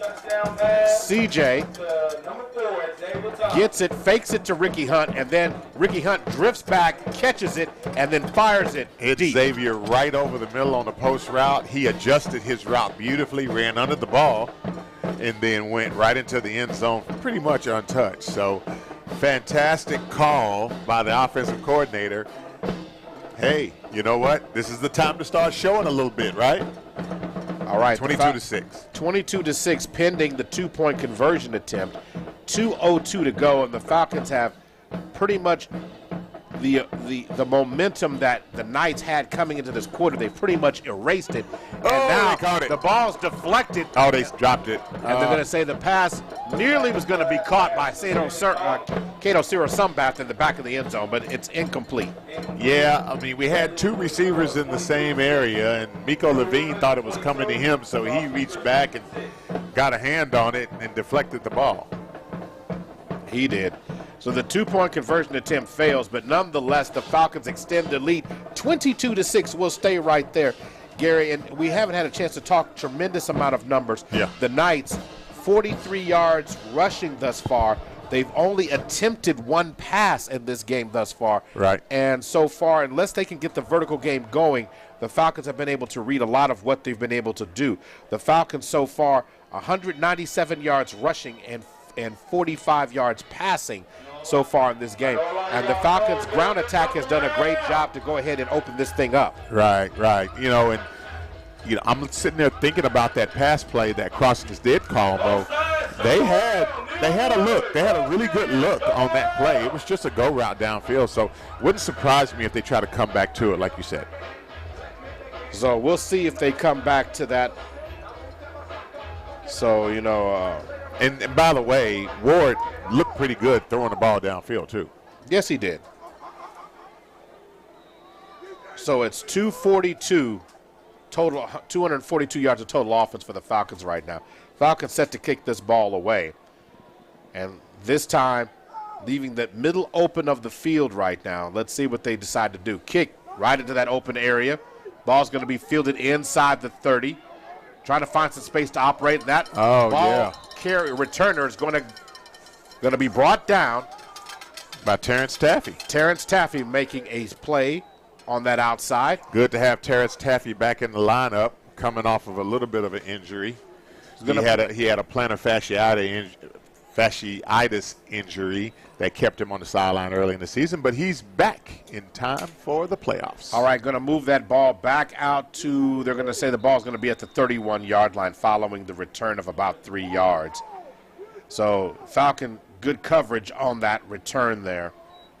So here we go, set to go, and now Silas Ward's going to throw it down a seam route, and that pass is going to be caught, tipped and caught, and then taken to the house by Evan Krotz. Touchdown, Knights. Yeah, man, that was a go route up the seam. Willie Mays was in perfect position. He was in good coverage. Ball came in. He thought he had the interception, but he bobbled it up. And the receiver from crossing stayed with it. Stayed in the moment. He stayed in the moment and was able to get the ball off the rebound of the bobble by Willie Mays, and kept it going. So again, on a cold night like this, there had not been a lot of momentum for the Knights fans to get excited about. They can get excited on that play. You're talking a pass play right now of what will be 69 yards on the touchdown. And it was a good throw, too, it was by a Ward. I mean, a very good throw. Beautiful throw by Ward. All right, going to work right now. They're going to go for the 2-point conversion. Going to snap the ball to Ward. Ward goes right up the middle and is going to sneak into the end zone for the 2-point conversion. And that's exactly what Crossing Christian wanted to do. And that makes it 22-14. It is an 8-point lead. Yeah, man. So back to one score. Just like that. Just like that. So 1:45 to go. We'll stay here. Again, a lot of back and forth action. Want to make sure we thank our community sponsors tonight: David Threet's Hair Cafe Cosmetology College and Lemoore's Family First DUI School. Lady Momentum in playoff games can visit both sidelines. Yep. But if you can court her for a little while, understand that she is going to leave you at some point. Yeah, she's like a pretty girl. Okay, I'm going to say, okay. I don't know. Okay, Gary, I don't know where you're going. Just leave that one alone, Gary. Yeah, I know, right? Hey, just put it like this. You got to keep courting her. There you go. Sometimes you got to turn it up a notch and bring flowers and chocolate or whatever. All I'm going to say is I kept my pretty girl and you kept yours. Yeah, I kept mine. So we're going to we're just going to leave that alone. We're going to leave it right there. I'm talking about high school. Can we talk about high school, Mo? I'm not talking about now. I'm sorry. Man, I just put my foot right in it. You just keep going. Well, I hope Superintendent's not listening. You know that brown spot on the field you was talking about earlier? The good news, I know. Okay, I know. Don't step in it. I know. Okay, I know. all right. So here we go. The good news is she doesn't watch the playbacks. But I guarantee you, somebody gonna tell her. Your husband just said. All right. So now, if you're the Falcons, pay attention. If you're here, since there's been a cat and mouse game on kickoffs, the Falcons got to pay attention. So now Ricky Hunt and Xavier Thompson scoot up to about the 20-yard line. 1:45 to go before the end of the first half. The kick is away, and it looks like could have let that go out of bounds, but he's got to pick it up now. The ball goes out of bounds, and so that actually ends up hurting. We're going to put the ball down inside the 20-yard line. And Xavier wanted to make a play, but the best play was to let it go out of bounds. Yeah, then we would have had the ball at the 35. So instead, the ball will be at the 18-yard line following a slight muff on that play. Man. So ball was received at the 20, and then we took it back to the 18-yard line there. So 1st and 10, 1:42 to go. The Falcons have as much big play opportunity as anybody else. just as much as the Knights. Let's see if they decide what Coach Franklin decides to do here. 4 receivers, 2 split on either side. CJ's going to put it up. Looks, he's going to throw it to the outside, trying to get in the hands of Xavier Thompson. And the pass is going to be nearly intercepted. But again, he threw it, and with the snow, the ball kind of hung up there, Gary, and gave Crossing a chance to make a play on the ball. Yeah, I mean, don't get me wrong. I like the idea of trying to put one deep. But, you know, you kind of have to read your coverages, right? You see the double bracket on Xavier Thompson. You can also see a lot of that, Mo, too, in pre-snap. You know, just up there, you can just see by alignment. And then, you know, look for the receiver. I mean, there were other players open on that route. Now, you don't want to give them another chance to get the ball back here. No. So this is 2nd down and 10. You got 3 receivers, twins to the right side, 2 backs in the backfield. Ball snapped, and he's going to put it in the belly of Ricky Hunt. Ricky Hunt makes 1. Is that Meach? That's Big Meach. Meach is going to take the ball out to the 20-yard line, gain of 2. And let's see, did they call for time? Nope, they're going to let that clock continue to run. That helps the Falcons there. Coach Keithley is choosing not to do that. But the ball did get to the 20-yard line, so it's going to be 3rd down and about 8. 1:10 to go. Yeah. Well, I would get the ball out on the edge more so than be concerned about getting downfield. You know, because if you think about it, Crossings Christian, they have the box packed to stop the inside run. 3 receivers now with 6 seconds on the clock. Meach comes across the formation, sets up on the right side, ball snapped. They're going to do a quarterback sweep. CJ cuts inside.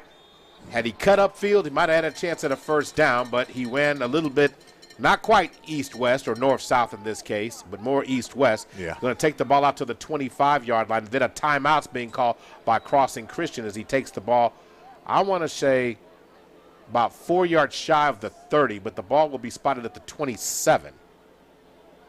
I'm guessing there, Gary. Make that the 20. No, it's the 26. Well, we got 36 seconds, Mo. So the timeout's been called on the field here. So my thinking is that we're going to try to punt the ball, play a little field position, make sure that we play good defense, get in there, go in the half with a lead. Yeah, because again, the Knights get the ball back. Now, do you roll the dice, try to catch him off sides at all? Well, do we have a timeout to give? We have 1 timeout left. Yeah, well, you could try to draw him off, but I don't think that's the case. They're going to line Cameron Carter up, see if we can't get a good end-over-end punt, hopefully with no return. So we're going to punt this ball away. Although Crossing does not have anyone deep. So that's because they didn't believe that they were going to punt the ball. They don't believe the Falcons. Okay, now they're getting back. So now Carter kicks it. He shanks it. He's going to shank the ball, and it will be out of bounds just outside the 40-yard line, looks like. Maybe the 42. So that kick really helped, at least keeps the ball on the Falcons side of the field. So let's see where they officially spot the ball. So it's going to be spotted inside the 40 at the 39. Is that the 39 or is that the 40-yard line? It looks like it's the 39. So it's a net kick of 5 yards? No, it's on the 41. 41. All right.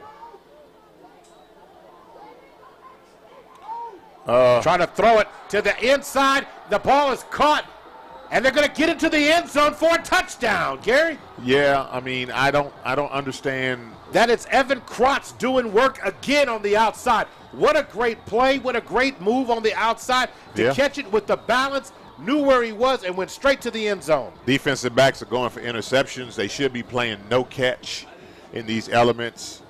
You know, and right now they're being out-hustled for the ball. That's 2 plays in a row from Crossings. So now there's going to be some confidence in the passing game.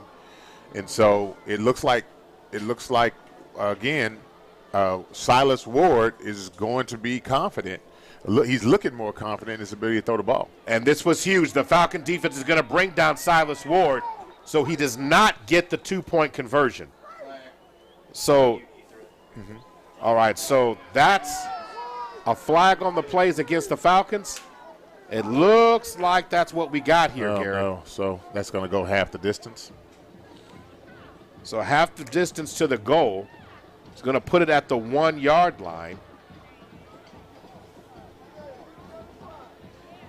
So they're going to say offsides against the Falcons. That will move it down inside the 3, down to the 1 in this case. So now even bigger opportunity for the Falcons, but they need to get a stop here. All right, going to work, and now trying to get in the middle, and then they're going to get into a 2-point conversion, but there is no flag on the play. Looks like there was a little bit of movement before the snap there, Gary. Yeah, it was a lot of movement. There were 2 players moving at the same time. I don't know how that's not a penalty. So, again, Coach Franklin's out there trying to plead his case, but nonetheless, a quarter that looked like it was being dominated by the Falcons, the Knights have responded with a spurt of their own. And with 21 seconds to go before the end of the first half, all the momentum has left the Falcon side of the field, and now it's heading over to crossing side. Yeah, 2 big passing plays and a penalty that helped move the ball closer to the goal line. Miss a call. Bing. 22-22. New game. Yeah, so this is all back to 0-0, and then you got to think if you're crossing, we were saying if they were going to go back to the vertical game, they said, yes, we are. That's right. And that's where they found their juice tonight on that outside, picking on it because our defensive backs, to your credit, Gary, have been trying to make plays on the ball instead of just knocking it down. Yeah, sometimes depending on the situation, you just have to play what we call no catch, which means that I want to deny the completion by batting the ball down as opposed to selling out and actually trying to get an interception. Pretty much every pass play, there was an attempt at an interception, and it's resulted in plays against the Falcons. All right, the kick is going to be caught inside the 15, and now it goes out of bounds again as Thompson touched it, was not able to corral it, and it puts the ball back at the 12-yard line. Back-to-back plays where, just tough decisions there. Again, I'd rather take my chance and it go out of bounds, and then maybe we don't even give up any of the points at all. Right, I agree with you. Again, and I don't necessarily know why the ball is being mishandled anyway by Xavier. He normally doesn't do that. So he just needs to get settled down. Coaches need to talk him up or coach him up and get his head back right. Let's get out of this first half, only 17 seconds, and it looks like that's exactly what we're going to do. Going to down the ball, and that is the end of the first half. And if you're Jonathan Keithley, you got to be overjoyed. The Falcons were poised to blow the gates off on the top end of the scoreboard. But what does your team do? Your team rallies and makes great decisions, big plays when they needed to, and the Knights are right back in it. We'll be coming up with the Falcon Langston University halftime report in about 5 minutes. We'll be right back. You're listening to Millwood Falcon Football, brought to you by Love's Travel Stops and Country Stores and SSM Health at St. Anthony. KRNP, K221FQ, Oklahoma City. The all-new Heart and Soul 92.1 and 1140, a Ferry Broadcasting Station. Oklahoma City, I'm Miles Perry, and I want you to listen to my show, Super Prep Live. Super Prep Live takes an in-depth look at the Oklahoma high school student athlete and what makes he or she become great at what they do. Super Prep Live can be heard on OKC's CBS Sports Radio 105.3 and Instagram Live. Make sure you tune in and learn about the next great student athlete on Super Prep Live with me, Miles Perry. Injuries don't wait for business hours. Now you can be seen 24/7 for sports injuries. Get your degree at Whether Langston you have a University sprain or a broken bone, at the SSM Health Bone and Joint Injury Clinic at 13401 Northwestern.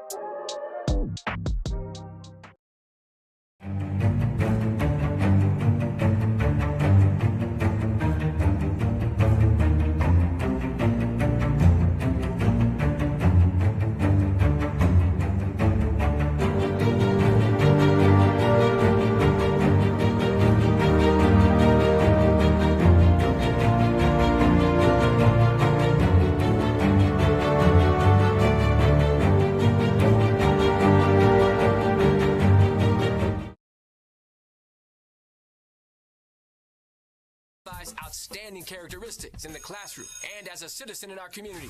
Just go online to theblackchronicle.com. That's blackchronicle.com to nominate a student for the Love's Travel Stops and Country Store's Student of the Month. Rules and regulations apply. Life doesn't wait when you're experiencing bone or joint pain. So if there's something you've been wanting to do but your body's holding you back, it's time to take action. The orthopedic experts at SSM Health Bone and Joint Hospital help people find relief and get moving again. Don't wait any longer. Schedule an appointment. Call 405-218-2530. SSM Health Bone and Joint Hospital at St. Anthony. We're Saints in Action, helping you get back in action. Are you in need of someone making your lawn look good? Have you ever seen a lawn with a blue or green paint on it and wondered what that was? The blue and green paint is a weed killer chemical that will make your lawn look green, full, and healthy. Oh, and will kill the weeds too. Do you want your home lawn or company lawn to look green, full, and healthy? Then call the professionals at A+ Lawn Service. Right now, they're offering a weed killer special of $49 for a standard home lot, front and back, or $225 per acre if you have a large area you'd like serviced. Owner Milo Wilson and his company have been servicing OKC for over 10 years. And they offer lawn services, landscaping, and much more. Call 405-767-3382. That's 767-3382 for A+ Lawns and Services.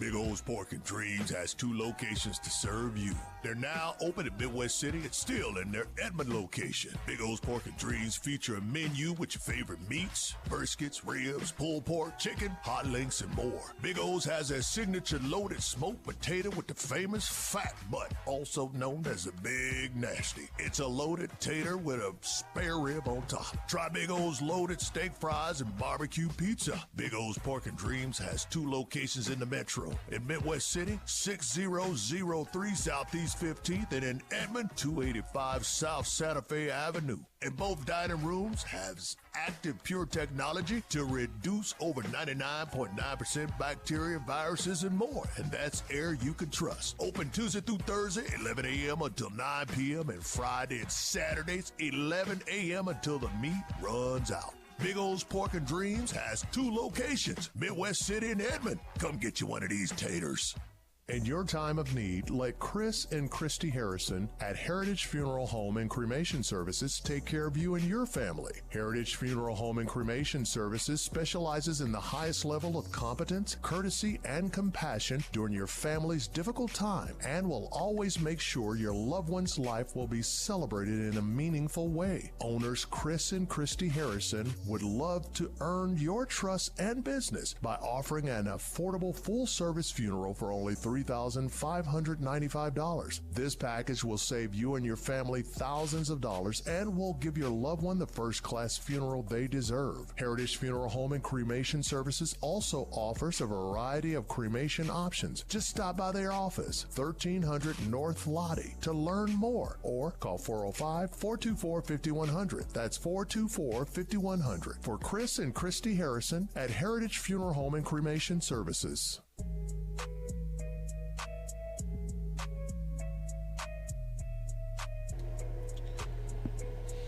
Welcome to the Langston University Halftime Report. If you've ever considered becoming a nurse or a physical therapist, you should enroll today at Langston University. You can find out more by going to langstonuniversity.edu. Hey, LU is one of the leading state universities in producing nurses and physical therapists. Learn more by going online to langston.edu. That's right, my alma mater. Oh, hey, there's nothing wrong with that. Hey, There'll be an action tomorrow afternoon. A little bit of a late afternoon kickoff at about 4 o'clock tomorrow evening in Waxahachie, Texas. So it will be a night game for all intents and purposes now that daylight saving times has officially kicked in now. You know, we fall back and we lose an hour in daylight. So midway through about the second or third quarter, we will have some nightness in effect tomorrow night in Waxahachie. Langston trying to shake off a 2-game losing streak at that too, Gary. You know, and I'm going to miss you too, Mo, on that one tomorrow. I wish I could be with you to call that game, but family obligations have me here in Oklahoma City taking care of some family business. So, but I'll be listening, man, and pulling for the Lou. Hope that the Lions can finish this season with a win. Now, taking a look how this game started off, Crossing Christian scored the first touchdown of the game and led by the score of 6-0 for a majority of the first quarter. Right. Then right toward the end, you got Millwood exploding for what would be 22 consecutive points, Gary. And then all of a sudden, right before things started to slip away, the Knights said, it's still our night. You know, they scored 16 consecutive points, and we're all tied up at 22. And you know something, Mo, you and I, we were kind of talking about it, and I hate that I even mentioned it. I had made the comment that, hey, you know what, the vertical pass game has been their primary success. Maybe they'll go, we should expect that they're going to go back to it. Lo and behold, they did, and did they come back to it in a big way. So one of the adjustments that the Falcons secondary has to make, is that in a game like this with elements like this, you really need to, especially in one-on-one play, you have to play no catch as opposed to actually always trying to play the ball for an interception. There's a difference. When I say play no catch, we're talking about knock the ball down, deny the receiver the opportunity to catch the ball, as opposed to actually playing for an interception, in which every single play where they've made a big pass play, the Falcons were guilty of trying to go for an interception, and it's cost them. It has. But to the Knights' credit, they scored on a drive early on a gift from the Falcons. On the first play of the game, Meach fumbles the ball. The Falcons rebounded and showed you great grit and then took the lead. But how about the Knights, who were on the verge of any possible other situation, maybe of being blown out, maybe of shutting down and quitting? What a great resolve. And I want to give a lot of love to Silas Ward, the quarterback. Oh, man. And then I'll also give some major love to Evan Krotz. Evan Krotz making those huge receptions on the sideline, keeping his balance in these conditions, and then taking it to the house on big plays. Yeah, it's been really the story of the game. Yeah, he's actually been very impressive in terms of his competitiveness and how he can focus on the ball when it hits the air. You have some players who can catch, but then you have some players who have a nose for the football. He has a nose for the football. And then let's talk a little bit about Silas Ward. He's been Mr. Do-It-All tonight. He's been running the ball, quarterback zone replays, etc. Then he turns around and he drops back, and he's looking pretty good too, getting the ball downfield to his receivers. He's making the right reads. He's looking at the one-on-one matchups, and he's delivering the ball to where he gives his receiver a really good chance to make a play. Nothing wrong with that. And those two players have kept Crossing Christian actually have made a new game out of a game where I thought the Falcons had control in the first half. And I agree with you. And so what I think is going to be necessary here, we'll come back and take a 2-minute break, and we'll come back and we'll get to you the stats, because I think the stats are going to be entertaining in itself. Oh, man. Because they're really surprising. Oh. If you really want to hear some numbers, because they say numbers don't always tell you the story. This one will. No, they really won't. No, oh, it really won't. It really won't. But we'll talk more about that in just a minute. You're listening to Millwood Falcon Football. This is the LU Halftime Report. And this Millwood. What was that? Oh, you said the LU halftime? LU halftime report. Oh, that's right. It's a sponsorship. Sorry, we're getting it mixed up because we're together on Saturdays and we're together on Fridays. He said LU. I thought, man. No. It's the LU halftime. It's the LU halftime report. That's All right. And this game is sponsored by Love's Travel Stops and Country Stores and SSM Health at St. Anthony. We'll be right back. Are you in need of someone making your lawn look good? Have you ever seen a lawn with a blue or green paint on it and wondered what that was? The blue and green paint is a weed killer chemical that will make your lawn look green, full, and healthy. Oh, and will kill the weeds too. Do you want your home lawn or company lawn to look green, full, and healthy? Then call the professionals at A+ Lawn Service. Right now, they're offering a weed killer special of $49 for a standard home lot, front and back, or $225 per acre if you have a large area you'd like serviced. Owner Milo Wilson and his company have been servicing OKC for over 10 years. And they offer lawn services, landscaping, and much more. Call 405-767-3382. That's 767-3382 for A+ Lawns and Services.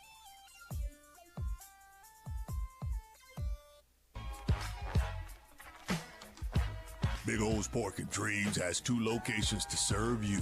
They're now open at Midwest City and still in their Edmond location. Big O's Pork and Dreams feature a menu with your favorite meats, briskets, ribs, pulled pork, chicken, hot links, and more. Big O's has their signature loaded smoked potato with the famous fat butt, also known as the Big Nasty. It's a loaded tater with a spare rib on top. Try Big O's loaded steak fries and barbecue pizza. Big O's Pork and Dreams has 2 locations in the metro. In Midwest City, 6003 Southeast 15th, and in Edmond, 285 South Santa Fe Avenue. And both dining rooms have active pure technology to reduce over 99.9% bacteria, viruses, and more. And that's air you can trust. Open Tuesday through Thursday, 11 a.m. until 9 p.m. and Friday and Saturdays, 11 a.m. until the meat runs out. Big O's Pork and Dreams has 2 locations, Midwest City and Edmond. Come get you one of these taters.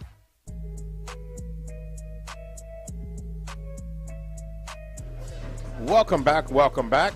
Want to make sure we thank all our sponsors for tonight's broadcast. Thank you for sponsoring this game. Parrish Devon Injury Lawyers, Langston University, Big O's Pork and Dreams, Guaranteed Rate, Rod C. First Security Bank, Heritage Funeral Home, A-Plus Lawn Service, the Millwood Enrichment Foundation, Super Prep, David Threed's Hair Cafe Cosmetology College, and Lemore's Family First DUI School.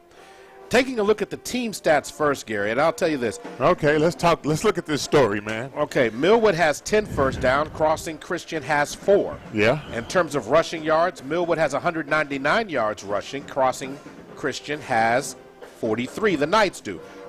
Passing yards, 45 yards passing for the Falcons, 110 yards passing for the Knights. It gets kind of even crazier after that. Penalties, 4 penalties for the Falcons. We've got 3 penalties for the Knights thus far. In terms of third down conversions, this is one of the statistics that surprised me. Falcons 4 of 7 on the evening so far, and Crossing Christian 1 of 6 thus far. But total offense, 244 yards for the Falcons, 153 yards for the Knights. If you want to sit there and talk about anything else, well, you can talk about individuals, but I want to first start off with just those numbers itself. What stood out to me, Gary, is that it's just been a tremendous first half. The Falcons dominated the way they wanted to with the ground attack. You saw that early on in the game. We said whoever team could establish physicality, they did that. Crossing the Knights had to scramble into the vertical game, which would not have been a factor early in this game given the weather conditions, because when we started the game, we had flurries everywhere. For those looking at home, you can see that the Falcons have done an excellent job of cleaning off the field. So the second half of this one's going to be outstanding on this, Gary. But the numbers themselves have been impressive. What stands out to you from the numbers that I read from the team stats? Yeah, you got one team that has been grounding and pounding, you're running up yards offensively in terms of their ability to carry the football and sustain drives. And then you have another team that has basically survived on big plays. And that's really what you have. Everything else is fairly even. I know that, they don't have as many passing yards as Millwood has rushing yards. But one of the things that they do have going is that a lot of their if you look at the number of attempts of passes, that's where you're going to see the number of attempts versus the actual number of touchdowns. Yeah, 2 of 4. The Crossing Christians 2 of 3. Yeah, there you go. That's the story. That's the aha. Whereas when you look for, hey, why is this game 22-all?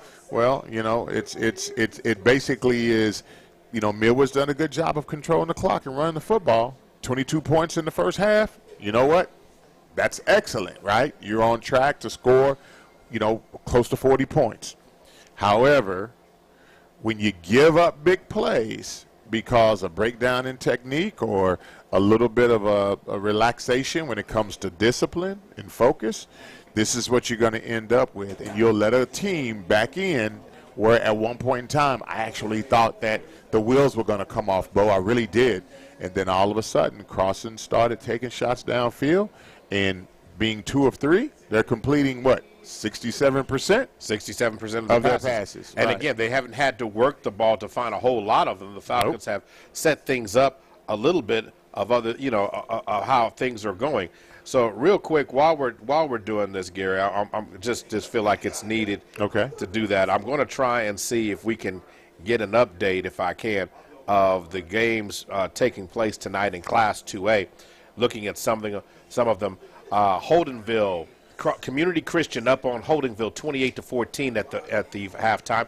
Atoka and the number 1 Washington 34-7. Washington on top of that. Yeah. Prague on top of Hugo 21-0. We talked about our score here. Frederick and Davis tied up at 6 right now. You got Rejoice and Beggs. And Beggs is up on Rejoice 34-21 right now. Ooh, wow. That's big right there. Ida Bell up on Warner 20-0. Pahuska down big to Victory Christian 42-8. OCS and Luther. OCS on top of Luther 14-6. Okay. The game that we're eagerly watching here, Kingston and Lindsay. Lindsay up on Kingston 21-0 right now. Okay. You've got Jones up by 7 on Newkirk. What's the score on that game? 21-14. And then you've got Hennessy down big. This is a shocker here. Chandler up on Hennessy 42-0. Are you shocked by that? Yeah, I kind of am. Well, Chandler actually is hosting that game. Yeah, they are. They are. I mean, but still. What was the score on that again? 42-0. At half. At half, right. Ooh. That's what I was saying. Kiefer up 16-6 on Veneta. Sequoia Claremore up 21-7 on Sperry. Mm-hmm. And then we've got Spyro and Vian. Vian up 26-7 there. And then you've got Eufaula up on Henrietta. That's a close one, 7-6 right there. Mm-hmm. And there was a delay. Not sure what the delay was. I'm sure it's weather-related, but Jones and Newkirk are just getting started by the scoring that we have right now. So again, we said that Washington was winning like 34-0 or something over Atoka, right? 34-7. 34-7, yeah. With some time to go in the second quarter. And OCS is leading Luther? Yeah, OCS is leading Luther 14-6. Okay, that's still a pretty tight game. Man, I'm telling you, the shocker so far, honestly, in this first round of playoffs, is Millwood and Rejoice Christian. Those are the shocker scores that I'm seeing right now, that of the teams that I would like to really, really focus in on. Is I expected everything else to be exactly what it was, but I was not expecting this one, the Rejoice Christian game, where Beggs is up. Remember, Rejoice Christian beat Beggs in the regular season, but Rejoice Christian's quarterback is not healthy. He has an MCL issue. He has actually an MCL. He's the one that was committed to Montana State. And then when we come over here and we look at Millwood and Crossings Christian, man, 22 all. When we thought that it was going to be 22-6, that's kind of what everybody would expect. Right. But these are the 2 surprise games. Now, I just want to let you know, I'm getting a text message of someone telling me don't believe the scoring apps. Yes, there are several scoring apps out there that are wrong. They have Millwood down 28-0. Oh, wow. So some of the scoring apps out there are a little bit crazy. I just want to let you know that's why you listen to the actual game and get some updates on who you need to get the updates from the people who can tell you what the score is. How about me and Gary? That's right. We're officially about, they're going to put 3 minutes back on the clock, and then we're going to rhyme the clock here for the final 3 minutes here, and as the teams are getting warmed up. But I didn't get into individual performance. Mm-hmm. I just want to throw out there that Ricky Hunt Jr., 19 rushes for 152 and 2 touchdowns. 1 pass, 1 completion for 33 yards and a touchdown. And you're saying, well, Ricky hasn't caught anything. Yes, he has. Ricky Hunt has also, caught a pass on the night. Well, actually, no, he hasn't. I was about to say, when did he catch that pass? He didn't catch the pass. Was it a forward? No, it was an incomplete pass. Okay. So you're talking about, that's where you're getting your points from. And you're seeing all this going to Ricky, so you're talking about 2 guys getting it done for Crossing Christian. Yeah. You're talking about Ricky Hunt getting it done, so there's going to need to be some other Falcons that elevate their play in the second half of this one. Right. But before we get to the second half, I want to send a shout-out to a person listening to this broadcast all the way from my parents' home state of Tennessee. Oh, man. From Memphis, Tennessee. I want to say hello to Mr. Odell Smith. No, he is our long-distance listener of the game. Long-distance listener of the game who is listening from Memphis, Tennessee tonight. Want to thank you for tuning in, and I do appreciate you continuing to be a fan of Millwood Falcon football all the way from Memphis, Tennessee. And I'd like to give a shout-out to some guys I know show much love, Mr. Ransom Miller and Mr. Walter Smiley. They're all the way on the East Coast, and I know that they tune in and listen all the time. So shout-out to my brothers, alumni of Millwood, and also, too, they're also 50 Famous Falcons inductees as well. So I hope you all are enjoying the game and the call. Now, adjustments in the second half of this one. Gary, you got to it a little bit early on. So what do the Falcons need to do better in the second half? If you're Crossing Christian, you're playing with house money now. Yeah. Because if you're Jonathan Keithley, you feel that if I had told you that the Falcons, you would be up early and the Falcons rallied and you would be tied at the end of the first half, I'm sure they'd be blown away. Yeah. Well, defense, right? I mean, the only plays that they've actually made are the plays that Millwood has, through a lack of technique and focus, have given them, okay? Each play, 2 of them at least, the Falcons got their hands on the ball on those pass plays. They just wanted to make the decision to try to intercept versus bat down. So I'm hoping that the secondary coaches are saying, hey, we're playing no catch tonight. We're not going for any picks. The only time you get an interception is if that ball hits you dead in the chest and nobody else is around. But other than that, I want you to knock the ball down. If you're challenging for a catch, knock the ball down. So I think that's, if they make that adjustment and just keep playing the way they've been playing, they'll be fine. But if you're Crossing Christian, you feel good. Yeah, if I'm Crossing Christian, I'm throwing the ball deep as much as I can now, because I'm seeing that there are some opportunities with one-on-one matchups. So that means that maybe the Falcons go to a too-high safety look to where now we can try to get a little bit better coverage on the back end. I don't know. I think the passing game will be the final factor and kind of determines the winner tonight. I just want to point that out simply because what we've had here, Gary, overall is we've seen dominance from the ground game early. Yep. But as we saw as the first half and the weather started to clear up, the little bit of precipitation is kind of dwindling away a little bit here. Right. That the passing game became a factor. So now I think the team that can make the least mistakes in the second half wins. Yeah, you know what? But I'm still a believer, though, that the ground game wins out. But It only wins out if you're playing some pretty good defense on the defensive side. And I think the front 7 are doing a good job, but the back 4 really do need to make some adjustments. Yeah, I would agree with you on that. So now the Falcons are going to be kicking the ball off. And the field is actually in its best condition of the night. We'll be able to. Thanks to Mr. Do-It-All, Nick Henderson, and he's also running the clock. Says he does that. Now, does he do taxes? Yeah, he's doing the announcing too. So, yeah, he probably can do taxes. You know, he plays the piano and he does everything. And he's got a beautiful singing voice. Yeah, he's a talented cat. My frat brother, you know. All right. Us Noops do everything. Okay, what do y'all do? Everything. Everything. Okay, is that what y'all do? Does that include getting on my nerves? We do it all. Okay, yeah, you do a good job getting on my nerves. All right, here we go. All right, we got 3 receivers now. Twins to the right side. And now Ward is going to keep it, try to get to the outside, and going to be cut down. Good open field tackle as a gain of what would be 6 or 7 yards. Oh, let me say this. Out to the 40. Ward, through his athleticism, he escaped a tackle for loss because Carlos Strong just had him right there at the fingertips. And, man, he just missed that tackle for a loss. All right, Silas Ward has been dominant all night long. So here we go. 3 receivers, twins to the left side this time. Ward in shotgun formation with 10 seconds on the play clock. 11:20 to go before the end of the third quarter. Ball snap. Ward spins it. Going to flick it to the outside. The pass is intercepted. Receiver broke route.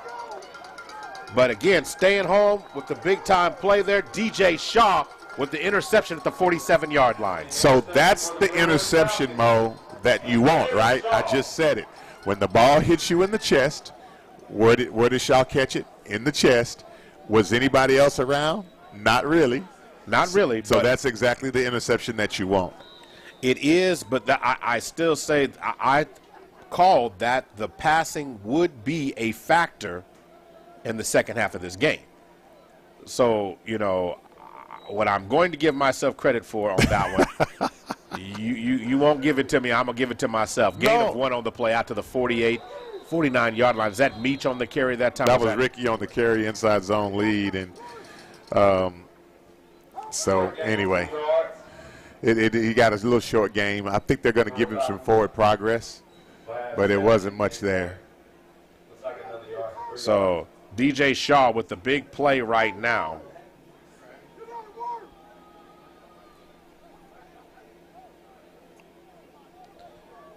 All right, so here we go. Ball basically at midfield. 3 receivers. Ball is snapped. Jet sweep.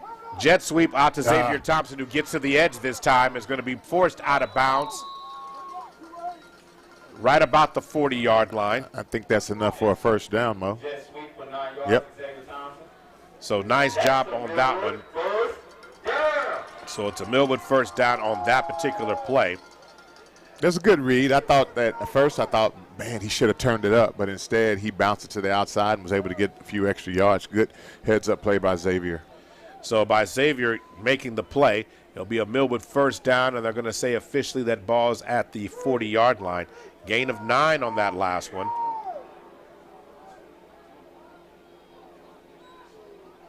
Ball snap. Ricky Hunt tries to get to the outside. He turns the corner, and Ricky Hunt's going to be blasted. Ooh. He takes a couple of shots after getting a gain of 10. And the Falcon ground attack is starting to heat up there, Gary. Yeah, I know, man. I think he got enough for the first down. Yep. Move those chains. So they're going to move the ball down inside the 30-yard line now. So a gain of 10 for Ricky Hunt on that last carry there. Good job by the Rickster. Ricky Hunt Jr. taking it down to the 30-yard line.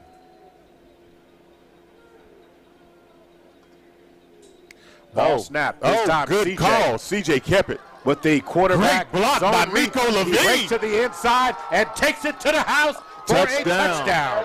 Man, did you see the block by Miko Levine? Miko Levine did what a snowplow is designed to do. That's right. Takes hey, almost remind me of the water boy when he goes up the sideline just hammering people one after the next. He made 3 blocks on that play. All of them were very good fundamental blocks, paving the way for C.J. Turnbull to walk into the end zone. C.J. Turnbull takes it into the house, takes it into the end zone for the touchdown on that play. And now the Falcons set up to go up by 10 again as the score right now 28-22. 9:47 to go. Ricky Hunt with the direct snap. Ricky Hunt goes right up the middle. He's churning those legs. It's going to be close. Did he get in? And they said no. They're saying no on the 2-point conversion. Wow. So 2-point conversion attempt has failed, but the Falcons are back up 28-22. But those are big-time 2-point conversions. If you miss those, Gary, the advantage really goes to the other team, and the Moon's starting to break through now. Well, you know, Ricky's trying to understand why it wasn't a touchdown when he had everything from his waist to his head over the goal line. And sometimes the officials will mark where your leg touches down. But again, it's supposed to be when the ball breaks the plane. So I don't get that call either. Right. So time for a A-plus long service scoring recap. And that is, in this case, 4 plays, 53 yards with a C.J. Turnbull touchdown. Falcons staying on the ground. Falcons staying on the ground early in this one. And it'll be interesting to see if they're going to continue that same energy, meaning the Knights, if they keep that same energy of the passing attack, or will they go back to the ground? Well, let's see how the Falcon defense, comes out of this series, and see if there's any way that they perhaps change their strategy. Whoa, but right away the intensity is being led by the kickoff team. All right, so the ball was received at about the 22-yard line, and then it was going to return out for maybe a gain of 2 before some depletion took place there. Right about the 25 or 26-yard line. Going to see officially where they spot that ball. I think they're going to put it at the 27-yard line, so a return of 5 yards when it's all said and done there, Gary. But nonetheless, that's what you want to see if you're a Falcon fan. You want to see the team and the special team setting the pace. Right. So now we've got 4 receivers. Silas Ward. Ball is snapped, and Ward's going to flick it out to the outside this time. Finds a receiver in the zone who's going to get them a Knights first down on a big pass play out beyond the 40-yard line to about I'd say about the 42-yard line. Make that the 43. Well, let me say this, man. That coverage looked a little soft. Pass there by Luke Olson making the reception there. And the Falcons are going to stay in a single high safety look like cover 3 all the way. So a pass play to the outstanding, and they're going to get the ball. Looks like back in the hands of Olson again. Might be Olson. Can't tell from this angle. But it's going to looks like a gain of 6 yards. Second down. So a gain of 6 on that last play, and it will be a second down, and will be 4 yards as the ball is basically a yard shy of or right at midfield. Gain of 7 on the play. So now trying to get in the backfield. Great tackle for a loss. Carlos Strong absorbed him. He's going to drop him for a loss, and that was a big-time tackle. Carlos Strong, who has been relatively quiet tonight, and I think that's more about the conditions more so than anything else, Gary. But he's finally starting to heat up. Going to bring down the Knights back to about the 46-yard line. And another thing concerning Carlos is that he's actually been playing the same position, so it makes it easier for offensive lines to scheme on him. Make that 4 receivers. Ward going to put it up. His receiver slips. Come on, get the sack. And Carlos Strong tries to get him on the side. And what a job by Silas Ward escaping the pocket. But his initial read slipped, but yet he still had the wherewithal to try to get to the outside. But the Falcon defense and Carlos kept his pursuit, Gary. Yes, he did. And brought him down at the 49-yard line, gain of 3. Well, one of the things I was surprised about is that Dietrich Jones had a direct shot at the quarterback, and it almost as if he talked himself out of getting the sack. It would have been a loss for about 7 yards if he just would have finished the playoff. But Silas Ward has proven to have some moxie in that pocket. Yeah, he has. 4 receivers. Ward in shotgun formation with 4 receivers. He drops back, is going to put the ball across the middle of the field, and nothing doing. Turnover on down, and then a late flag. A flag comes in late. Real late. The back judge. Real late. Coach Franklin does not like the call there. I mean, it was thrown from way back there, so we'll see. It's going to be pass interference against the Falcons. Yeah, that call came in. I mean, I'm sorry. We could have stood there and counted to 10 before that ball. We could have said 1001 all the way to 10 before that flag came. It was super, super late flag. Man. So the incomplete pass is going to be overridden, of course, by a pass interference call. And that was a tough call. And they're going to say it will give them a first down at the Falcon 36-yard line. So at the Falcon 36-yard line will be a first down for Crossing Christian. Ball is snapped and into the backfield. Silas Ward dances, still on his feet, still fighting his way down to the 10, the 5. He's almost at the goal line. They're going to say he gets down to about the it's going to be inside the 5, but first and goal. He's a good player, Mo. I mean Silas Ward is a gamer. Yeah, I mean, guys are hitting him and bouncing off of him like a pinball machine. and they're not wrapping him up, and he's just – if you know the way he's built, folks, if you're looking at him, you know, he looks like he's in about almost like the 185 range. He has a good build about him. He has big thighs. He has broad shoulders. He's not that very tall. He's not that tall, but he's kind of built like a stocky tailback. But he can throw the ball. Takes it down for a gain of 33 yards. Ward this time is going to hand it in the middle, and they're going to say denied of the goal line down to the 1. It was a good tackle by Miko Levine. I mean, he snatched the running back just before he tried to almost break the plane. So now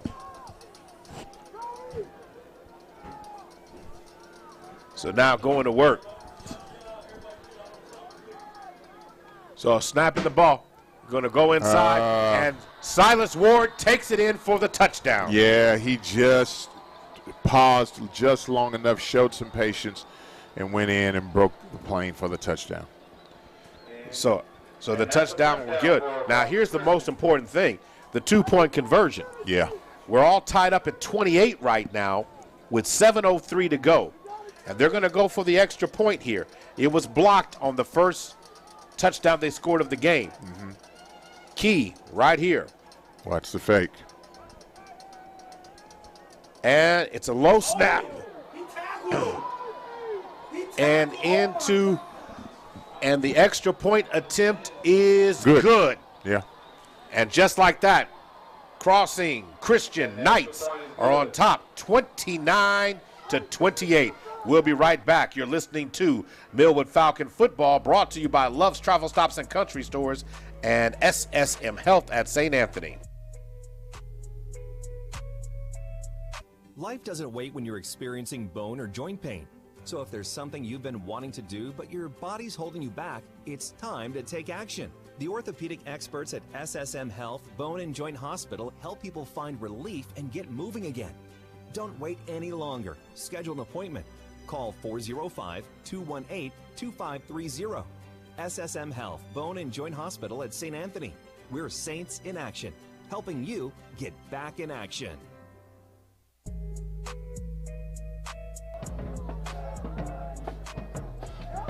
Welcome back. First round playoff action here at the Good. And the Falcons find themselves down 1 with 7:03 to go in the third quarter. Falcons will get a chance to get the ball back, but those 2-point conversions and extra points are going to be huge down the stretch here, Gary. Yeah, it is, man. I'm telling you, but we really, really need to. Okay, high onside kick out of bounds. And the kick goes out of bounds, and it will put the ball, basically an illegal kick. It's going to be a penalty on the play. It's going to put the ball at the 35-yard line. So ball goes out of bounds at about I'd say the 28-yard line, but it will, or 24-yard line. It'll be 1st and 10 at the 25, at the 35-yard line.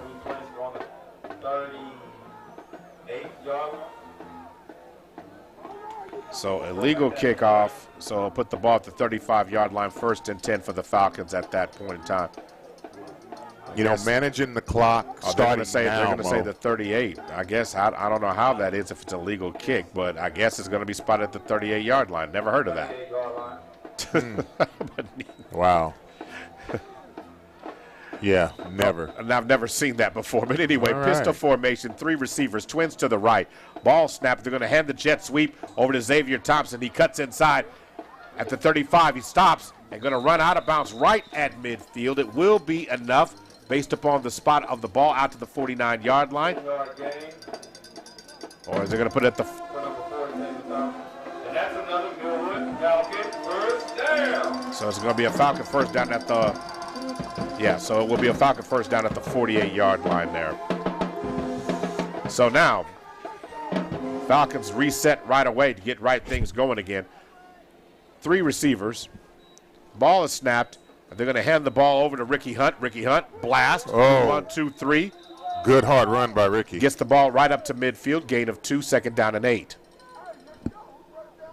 Yeah, good hard run by Ricky. You know, he didn't see he had a whole lot of real estate to work with, so he just put his shoulders and his head down and just plowed ahead. Oh, they're going to say that actually got the ball to the 49-yard line. Okay. So nice gain on the play by Ricky. We'll take that. Big time. Second down and what will be 7 yards to go. 3 receivers, twins to the right side. CJ with Ricky Hunt in his hip pocket to the right. Ball is snapped. And now CJ feeling pressure, and he's going to get knocked down as good penetration by the Knights defense is going to get to him and bring him down. But we have an injured Knight player on the field right now. Happens to be number 51. Looks like that's Preston Mahan. Where? Now he's popped up. Okay. He's still on the ground there. They're going to say after the loss, forward progress, there's only going to be a loss of a yard. And they're going to say he was sacked at the 48-yard line where C.J. Turnbull went down. So we have an injury on the field right now, but we'll stay right here. Okay. Want to say our clinic and staff is here for you at SSM Health at St. Anthony for all your orthopedic and common sports-related injuries 24/7. Providers will bring high-quality health care and increased convenience to your family. Innovative technology, convenient location, and personalized treatment. That is SSM Health at St. Anthony, 405-218-2530.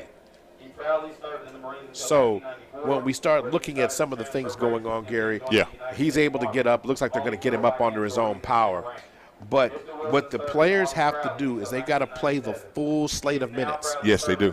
When you start slowing down, you're giving Crossing, who already believes they can come in here and win. That's already been established. Right. So they're not going to back down the rest of this game. No, you got yourself a ball game now, and it's tough to put somebody down who, you know, was down and now they're back in the game. So the momentum right now and the lead is on Crossing's side. Now we're going to see more aggressive play by Crossings. Right? We're talking about them more run blitzes and things of that nature. And let's see how the Falcon offense responds.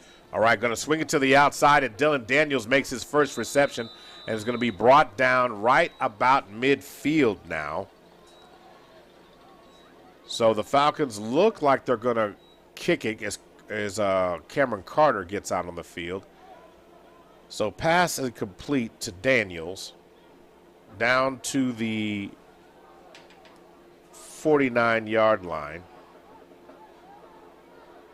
Let's make sure we have all the right players on the all right, field. personnel change. Now it's 6:02, so this will be the Knights' chance to extend the lead on this possession following the Carter kick. Need a good kick here. And he's got it. High, end over end, takes a bounce at the 30. But it takes a Millwood roll. And it rolls inside the 25-yard line. It's going to be down at about the 23. And that's where the Knights will set up shop 1st and 10. Now the Falcons need a 3-and-out here to hurry up and give the ball back to the offense to give them a chance to score. So the ball is at the, looks like it's going to be at the 23-yard line, and that's where they'll set up shop. But, again, the last drive was aided by the pass interference. Yep. On a 3rd down, the Falcons thought, but the Falcons didn't reset their mental. Right. And so then they got caught after that. And, again, getting caught by Silas Ward, I'm not going to say that like it was a oopsie. Silas Ward can play. No, he broke about 2 or 3 tackles on that run. Ball snap. Silas Ward's going to give it to the up back. No gain on the play, 2nd down. And, you know, Coach Franklin said that in the pregame, right? He talked about being physical. That doesn't just mean win the line of scrimmage, but it also means tackling aggressively instead of reaching out there with your hands. You got to put that shoulder, those shoulder pads and that helmet on a player and really bring them down. Ball snap. Silas Ward's going to roll, going to fire in the middle of the field. And that pass is going to be intercepted. Looked like going up to make the play. Again, second interception of the night from Mr. DJ Shaw. DJ Shaw with interception number 2. And it looks like they're going to mark him down at what will be, is at the 43-yard line. So nice interception by Shaw on the play. You know, and did you notice, too, again, that was another interception where he went up for the ball. There was no one else around, and he made a play. Ricky Hunt. Ricky Hunt steps inside the 40. He makes 1, 2 miss. He's going to be brought down near the 35-yard line, going to bring him down at about the 37. Yeah. Gain of 7 yards, good hard run. And you know what? I would stay with this and try to get a score and then take the lead and then play good defense, hopefully get another turnover, close the game out. 29-28 is the score, crossing up by 1, 4:45 to go. And we go back. Falcons with the wild bunch run, and now Ricky Hunt. He steps out of a tackle. Steps out of a tackle and is going to be brought down inside the 30-yard line, down to the 29. Gain of 9 on the play. It's another great job by the Falcons, continuing to pound the ball. And Ricky Hunt making quick decisions, Gary, and running downhill. Is getting up on the linebacking core. The strength of this Knights defense. Full house now, diamond. So we've got 2 receivers split diamond formation right now. Ball is snapped, and they're going to give it to Cameron Carter. Carter rumbles to the outside. He's going to be brought down at about the 27-yard line, gain of 2. Yeah. I'm looking down at the coaching staff. They're saying, cut up, turn up, and that's exactly what I was thinking. Got to get upfield. And we have a Knight player go down. Looks like that's number 44 for their team. Looks like a cramp. Looks like that's Blake Meek that's down. One of the stars of the Knights. 347. And we'll see exactly. Hopefully he'll be able to walk off under his own power. But, Gary, I liked your philosophy. We need to do 2 things here. We need to score and we need to eat up clock. Yes, we do. We need to take away possessions from the Knights team that's, trying to find some momentum to shut down what the Knights are trying to do. Right. And, you say this a lot when you're saying, hey, when you get to the 4th quarter, the clock is not your friend unless you have the lead and you can control the football. But this is a situation where we're at 3:47 left in the 3rd. We have about 29 yards to go before we can score. So hopefully we can use up a lot of this clock to get into the end zone, convert 2, and then come out, kick them deep, get the defense back out on the field. Let's get a 3 and out. At the maximum, 2 series, no big plays. Give the ball back to the offense, and let's hold the football. Let's work some clock. If we can close it out with a score, that's great. But if not, we still need to shorten this game up once we get the lead. I find that interesting because I said I didn't know what you were describing. Were you describing what you saw next or what you wanted Santa to bring here early in November? Because the reason why I say it is it's a lot of those things that you're saying you would like to see. Yes. But Crossing has not been that cooperative. No, they haven't been that cooperative. However, that's how you and I saw this when we were in Arizona because that's what happened to us when Langston was playing against Arizona Christian. Same sort of thing, except now it's an opportunity for Millwood to be the deliverer of the game-ending blow if they can execute, but it comes down to the execution.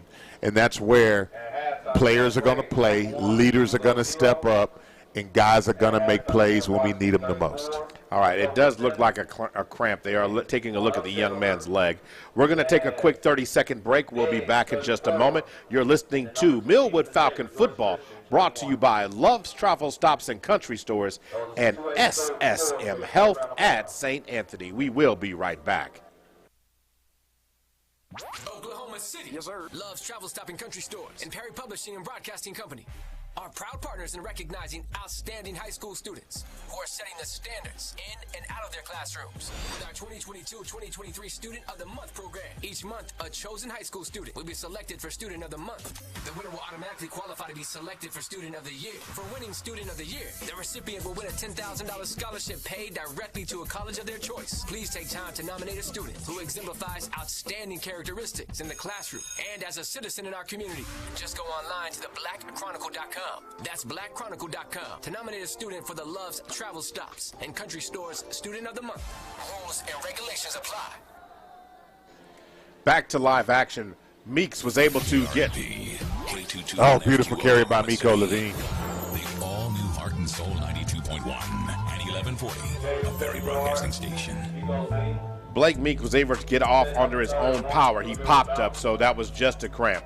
And then coming back to live action, big Meek Levine was able to get the ball down to the 20 or inside the 20-yard line.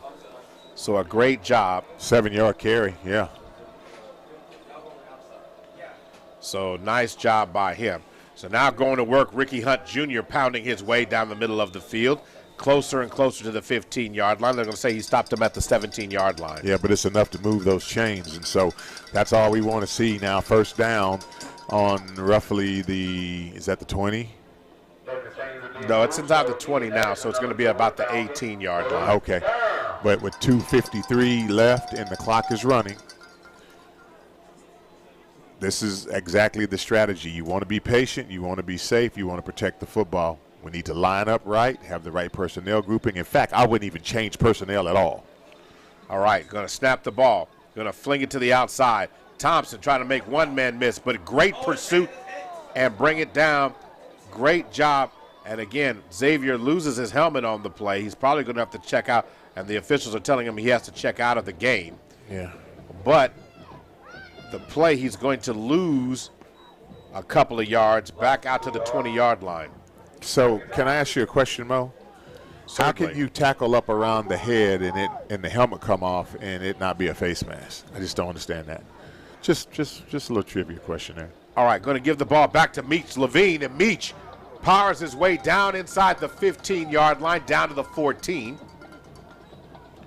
Let me tell you, that young man really has a nice feel for recognizing, gaps and holes to attack, especially on that zone, because when I'm watching him, he doesn't always hit the gap that I think that he should hit, but he's still very, very productive in his ball carry. 1:34 to go in the third now. Swapping sides, 3rd down and 6. Empty set. Wild Falcon. Up. Do we have a delay? No, we don't have a delay. We got 5 seconds on the play clock. Not sure.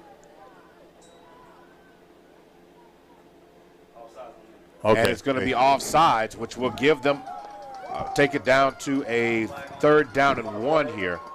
Yeah, I did see number 34 for Crossings Christians, Peyton Brady. He did get into the neutral zone.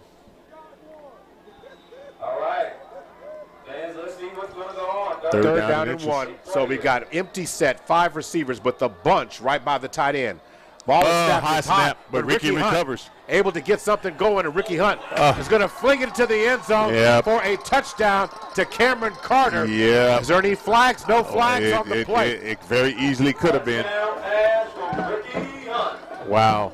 So Ricky Hunt's going to throw the pass for a second touchdown of the night to Cameron Carter from the 9-yard line and get him into the end zone. And it's 34-29 pending the 2-point conversion. Right. Ricky Hunt rolls left. After a high snap, he has to find it, corral it, gets it in his hand, rolls left, and then fires it. Ricky Hunt is a quarterback. He was quarterback majority of the time last year. Yeah, and his career here at Millwood from his freshman year on. So 6 seconds to snap the ball. Ball is snapped, and Ricky's going to throw it across. And this time the 2-point conversion is no good. He kind of hurried his throw a little bit. Was a little bit off balance on that one. Yeah. So with that being the case, It is now 34-29, a 5-point lead. And the danger with that is a touchdown automatically puts you back on top. It does. But we will take a quick 30-second break. We'll be right back. You're listening to Millwood Falcon Football, brought to you by Love's Travel Stops and Country Stores and SSM Health at St. Anthony. Life doesn't wait when you're experiencing bone or joint pain. So if there's something you've been wanting to do but your body's holding you back, it's time to take action. The orthopedic experts at SSM Health Bone and Joint Hospital help people find relief and get moving again. Don't wait any longer. Schedule an appointment. Call 405-218-2530. SSM Health Bone and Joint Hospital at St. Anthony. We're Saints in Action, helping you get back in action.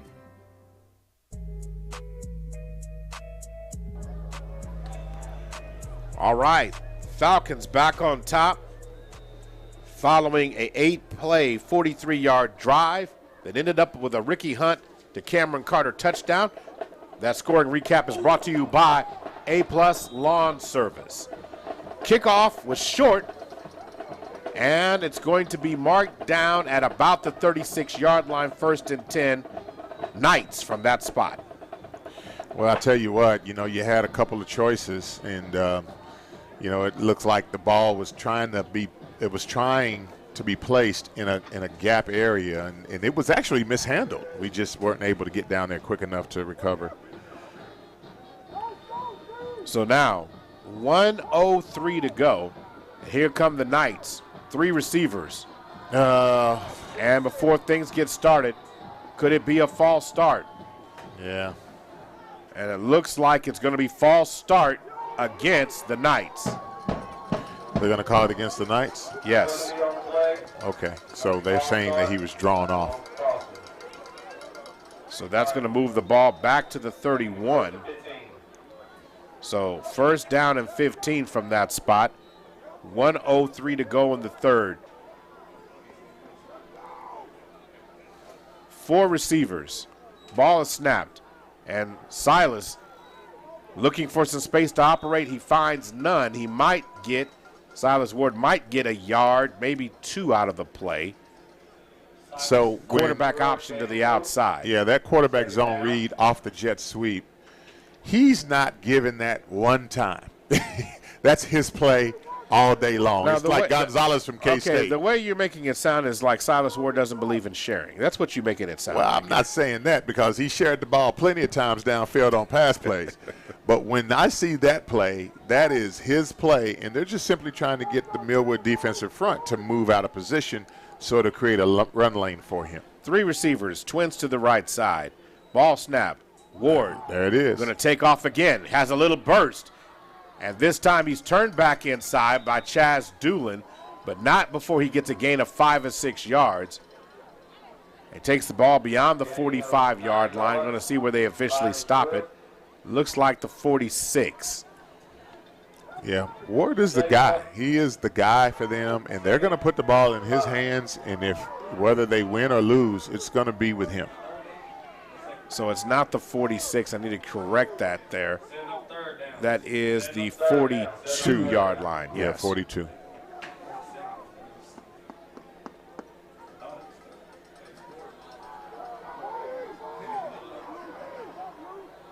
Trips left. So 3rd down and about 4.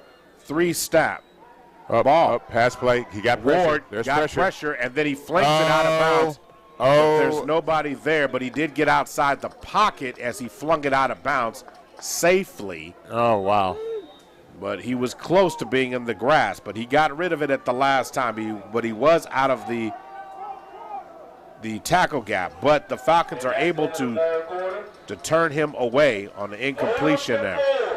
And it's 4th down and 4 when we get back on the other side of this break. You're listening to, as the 3rd quarter comes to an end, that's right. Falcons up on top, 34-29. You're listening to Millwood Falcon Football, brought to you by Love's Travel Stops and Country Stores and SSM Health at St. Anthony. Oklahoma City. Yes, sir. Love's Travel Stop and Country Stores and Perry Publishing and Broadcasting Company. are proud partners in recognizing outstanding high school students who are setting the standards in and out of their classrooms. With our 2022-2023 Student of the Month program, each month a chosen high school student will be selected for Student of the Month. The winner will automatically qualify to be selected for Student of the Year. For winning Student of the Year, the recipient will win a $10,000 scholarship paid directly to a college of their choice. Please take time to nominate a student who exemplifies outstanding characteristics in the classroom and as a citizen in our community. Just go online to the blackchronicle.com. That's blackchronicle.com to nominate a student for the Love's Travel Stops and Country Store's Student of the Month. Rules and regulations apply. The fourth quarter is here, and Silas Ward's going to kick the ball. Yep, there's no recovery team there. And the ball's going to be marked down inside. About the 27. Inside the 30 at about the 27-yard line. Give it up for our Millwood marching band. Don't they sound so good? So, if you're the Falcons, you're up 5, Gary. This is probably the most important drive of the second half. Yeah. You put points on, you make it a 2-score game regardless of what combination that you want to make it. That's right. You run the football. That's the simple answer that I'm going to give you. Run the football. 3 receivers. Xavier Thompson gets it on the jet sweep to the Good left block side. by Ricky He's Hunt. at the 30, and Xavier, and at the end, a flag comes in at the very, very end of the play, Gary, and I would have liked it if Xavier would have just cut inside. Yeah, he didn't cut at all. He ran up the back of his blocker. Sir Sunbath was out there, had his defender pinned to the sideline. Xavier just needs to turn up, and that's something I noticed, that when he carries the ball, he does not like to turn upfield. He likes to string it out and get to the sideline. That's where he's most comfortable. The play is going to be holding against the Falcons. So the holding play penalty is going to move the ball back inside the 30, back to the 20. Oh, I'm going to say that's the 26-yard line there, Gary. No. Yeah. And those are the type of penalties that you don't want when you're trying to close out a game. Now it looks as if they're confused offensively. All right, at the 24-yard line. Yeah, it's going to be another penalty. Well, Falcons called the timeout. So ball's going to be at the 24-yard line, and this is where you don't want that mistake to happen. It'll be first down and 13. Falcons call for time. We'll stay here. Okay. Timeout sponsors, of course, it's OKC CBS Sports Radio 105.3 HD1. Myron Patton, James Hale, PJ Mills, Chiefs football, Oklahoma City Blue basketball, and much, much more. All you got to do is tune in and let your sports fix get taken care of. All right, Gary, so here we are. This is not the time to not execute. You've got to execute at a high level now. Right. You do. This is not the time to have mental breakdowns. This is not the time to be out there on the field looking at each other like, what was it called? What did he say? Exactly. And that's exactly what it looked like as the clock is running down. And that's where some of this youthfulness, right, Mo? This is where, the inexperience, kind of comes in. So now going to work right now. First down and 13. 3 receivers, twins to the right, 2 backs in the backfield. 11:22 left to go in the game. And the corner is showing blitz. But this time Ricky Hunt's running away from it, turns outside and then loses the ball out of bounds. But very smart on that play. The corner was coming down the sideline. He was walking it in and was coming. I actually wish Ricky would have been running right at him, because there would have been nobody on that backside to stop him to the outside. Right. But nonetheless, it's going to be a gain of 2, second down and 11.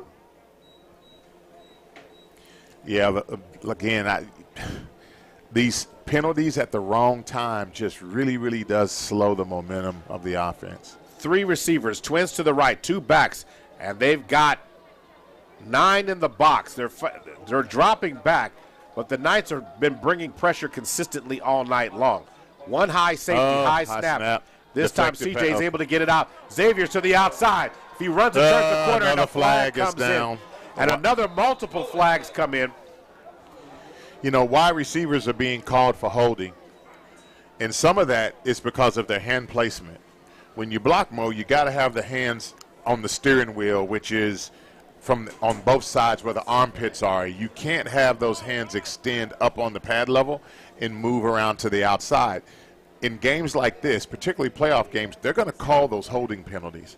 And so the Falcons really do need to kind of shore that up because they're hurting them at a time where we need to sustain drives. That's going to move the ball not quite to the 20, but it's going to move the ball back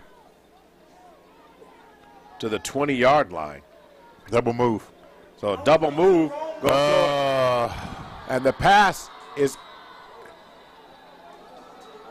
intercepted, and it's going to be Knight's ball. Gary, I couldn't quite see what happened on the play.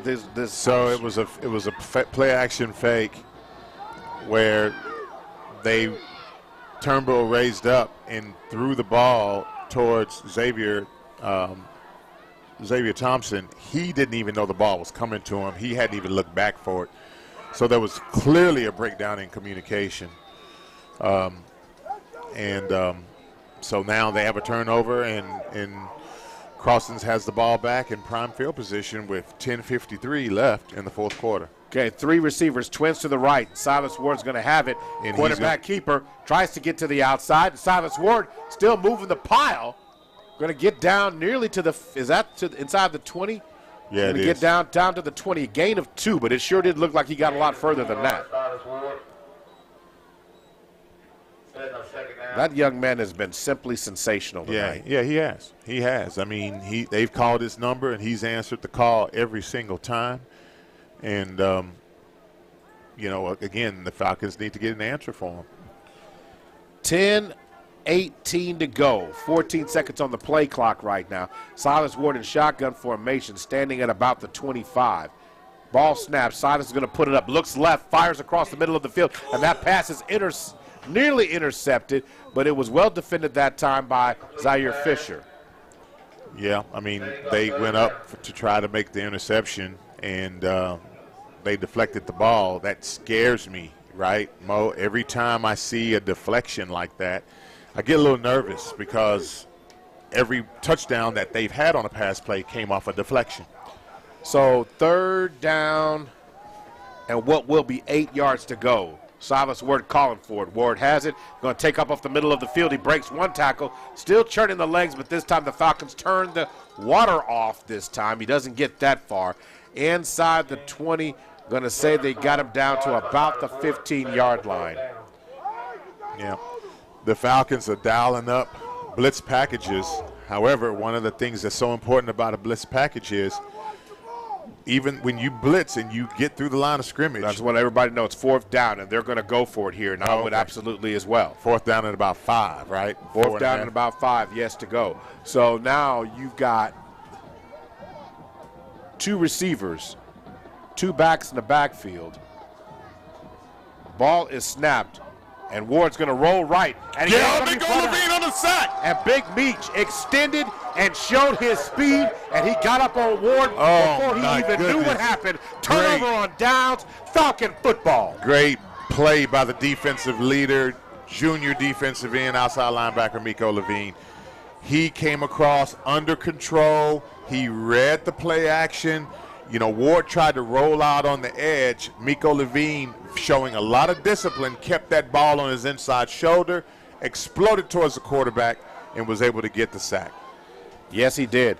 That was huge, and that will need to mark that down. The Miko sack in the 4th quarter might be the turning point of this game. Yes, sir. Now the Falcons on offense, late substitution. All right, late substitution.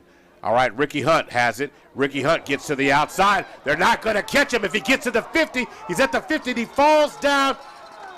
Man, Ricky was almost close to exploding it, but there's a flag back here.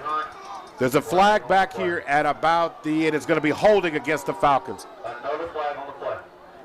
It's going to be back at the 30-yard line. You know, I couldn't see where there was a possibility of a holding call. Of course, you know, you can call holding on every single play.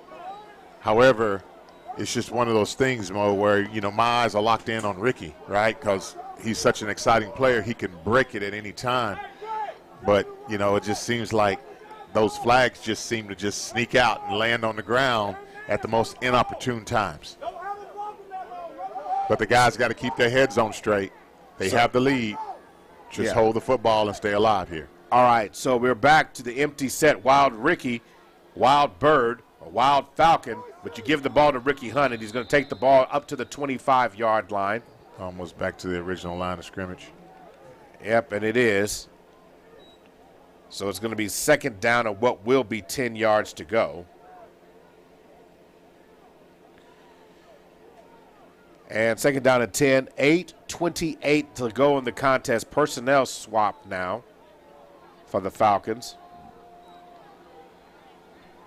And the Falcons are playing two things here. They're playing the clock as just as important as anything else. Right. So the Falcons now has extended out. Empty set, 5 receivers. Oh, about to say something's not right here. And here comes the Knights. They want to bring the pressure. Blitz, all-out blitz. And trying to get it to the flat. CJ could have gotten rid of it. He had Dylan Daniels open in the flats. He had options. He just pulled his eyes down. Great job by the Knights by bringing that pressure, made him bring his eyes down. So no gain on the play, third down. You know what? You're right, and that's what a good pass rush will do. It'll force the quarterback to pull the ball down and step up and force them to try to escape more so than anything. So let's see how the Falcons respond on third down and 10. So third down and 10, 7:30 to go in this game. Falcons up 34-29. 4 receivers now. Trips to the left side. Ball is snapped. CJ's going to put it up. He's going to throw it down the sideline to Daniels. Daniels going to come back inside. And there should be a flag on the play, but there will not be. He could not get to the inside. It's going to be fourth down now. Yeah, I mean, so the rule says that the defender has to look back for the football if there's any kind of contact between the defensive back and the receiver, and there was no look back at all, but the flag didn't come out. So 7:12 to go. So now Millwood is forced to punt with 7:12. Now they're up 5, but again, the officials on the back judge did not do what he saw earlier. You're right. So, I mean, you just want the games, you just want it called consistently. Yeah. Kick is away. Hey, it's an ugly punt. And it's going to get on the ball. Going to be down at the 46-yard line. 7 minutes. So 7 minutes to go in the contest, Gary, and the scale is only getting tighter. Yeah, it is. Notice I'm starting to unzip my. Oh, I did that a long time ago. I don't know what's wrong with you. Man. Oh, shoot. I'm sitting up here trying to unzip, and I got on a hoodie.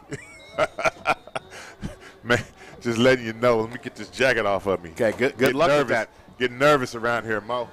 Ball is snapped. And now, before things get started, they're going to blow it dead. It's going to be false start against Crossing. He's going to move the ball back to the 41-yard line.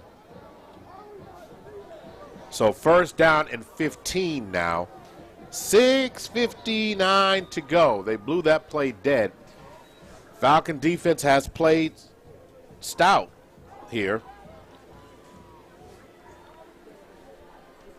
And now looking for some things to go.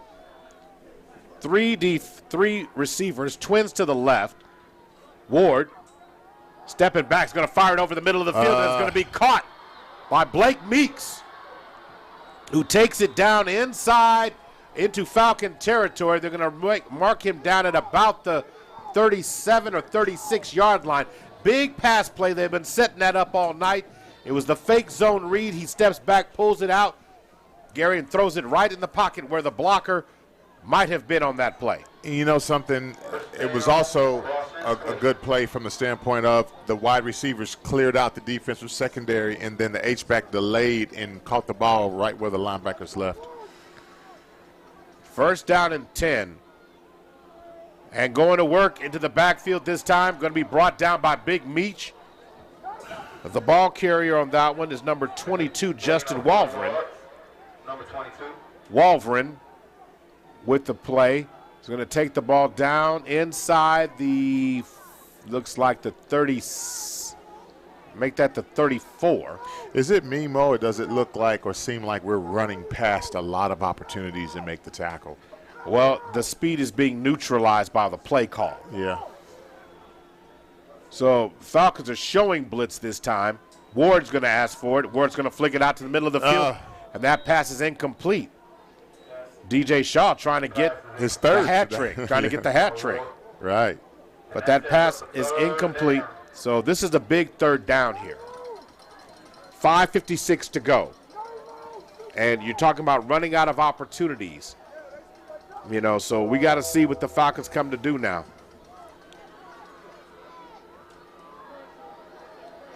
Three receivers, twins to the right. Ward has to put high snap over his head. And Ward just got a fall on it right back at midfield. They're going to mark him down at the 49-yard line. Oh, man, that's a break that we needed. That's going to be a loss of almost 10 yards, Mo, if not 10 yards. And so that was a loss of almost 15 yards. 15 yards, okay. So you're talking about fourth down and what will be 21 yards. And that might be, you know. That might have been the play we needed. High snap, and now Ward's going to kick it away. He shanks it. And no, he doesn't shake it. Oh, he just well. I mean, the wind just blew it down, but he kicked it to that corner over there on the front of the night bench. So the ball will be spotted at the 26-yard line. And, you know, the Falcons, who have not had just great field position all night long, are going to have the ball what will be about the 26 or 27-yard line here, Gary. So this is the third possession or the fourth possession. So we had an over and under up here in the press box on how many possessions over and under. We're hoping that the Falcons can sustain a drive, use this 5 minutes. They don't have to score, but they do have to keep the clock moving. Stepping through and still fighting ahead, Ricky Hunt. He's barreling through defenders left and right. Is going to get a Falcon first down at about the, is that going to be the 35 or the 40-yard line? That looks like it's going to be the 40-yard line, and that was probably a gain of about 13 yards. No, it's going. They're going to mark it at the 39. 39, okay. Gain of 13 yards, Gary, but you still nailed that. So I'll let you have that one. But, again, you've got to do more of that, and right now this is when you turn to your senior leadership. This is what Ricky Hunt's been waiting for. That's right. It's money time, and he's the guy. Three receivers, twins to the right, two backs in the backfield, 6 seconds on the play clock. Ricky Hunt goes in motion, and they're going to give the ball to Big Meach. Good cut by Big Meach. Catch up at the 50. He's in open field. He's still fighting ahead, and there's going to be and it's going to come down inside the 40 at the 38-yard line. I hope he's all right. His leg got kind of twisted there. Yeah. And he gets up. He seems to be all right, but that was a powerful run. Yeah, it seems like he kind of took a little bit of a false step. And that's another Millwood Falcon first down. But nonetheless, he takes it all the way down to the 39-yard line. Gary, that was a heck of a run by Big Meach. It was. And I was kind of looking at the real estate in front of him, thinking to myself, gain of 22 yards. If he would have cut right and but see, that's before the steps. See, that what you said, that you'd rather evade the injury on that. Three receivers, twins to the right. Ball is snapped. Blitz. And CJ going to cut up inside at the 30. Hold on to the football. God, dog. And he still has the ball. No, he does not. And it's going to be lost. He loses It's going to end up being crossing ball at about the 23-yard line. So it's going to be a fumble on the play. So CJ is going to take it down to what will be the 23 before the fumble. It would have been a gain of 13 yards. And the freshman is going to fumble the ball here. It's going to be lost, and it will be crossing ball from that spot with 3:55 to go. All bets are off now. Four receivers, trips to the right side for Silas Ward. He's going to roll to the right side. He's going to fire it to the outside. Has a receiver. It's going to be caught right about the 33-yard line. It's going to be close to another first down, and it is a first down. So they're going to get the ball out to the 33, gain of 10 on that play. Defensive backs got to be smart. They have to definitely look out for the double move. I was going to call that. The double move is definitely in play right now. Yes, it is. 4 receivers. Trips to the left for Ward. Standing at about the 30. He's going to hand the ball off. And still making a run to the outside. He's at the 50. And he's fast. And he's going to run out of bounds. And a great call, great play. Just when you need it, Justin Walfred hits the second gear and takes the ball inside the 35. They're going to mark him. I'm trying to see where they're going to mark him down. Looks like they're going to mark him down, not inside the 35. Let me correct myself. He's at 37. It's at the 37-yard line. Oh, man. So down to the 37-yard line of the Falcons with a great run by him. You're talking about a play of 30 yards. All right, getting to the outside again, trying to turn the corner. It looks like it's Walvren again. He stays in bounds, so the clock keeps running. Stays in bounds, and he's going to be brought down short of the 30-yard line. Looks like it might be the 31, a gain of 6. Second down. So going to work now. Second down at what will be 4 yards, 2:51 to go. 3 receivers, twins to the right. Ball snap. Ward drops back in the pocket. He's going to fire. Tight end. Going to throw it down the field. A little bit uncatchable that time. And the pass is incomplete. Incomplete pass there. 3rd down and 4. And you got to count on this. Jonathan Keithley is saying this is 2-down territory here, Gary. Yes, sir, it is. So at one point, expect Silas Ward to quarterback, quarterback keep this, draw, zone read, all of that. I'm just being real with you. You got 2 plays. He's keeping the ball twice. 2:37 to go following the incomplete pass. 3rd down and 4. We got 3 receivers, twins to the right. Ward calling for it. Ball is snapped. And before things get started, the clock hits 0, and it's going to be delay of game. That call is huge. That's huge. They call it delay of game against Crossing Christian. Delay of game. So they're saying no. So no flag. They're saying timeout. The Crossing Christian called a timeout. Wow. So that will stand. So they turned over the flag. So basically they waved it off. And the winner of tonight's game will be taking on the winner of what will be, let's just see here, will be the winner of Lindsay and Kingston.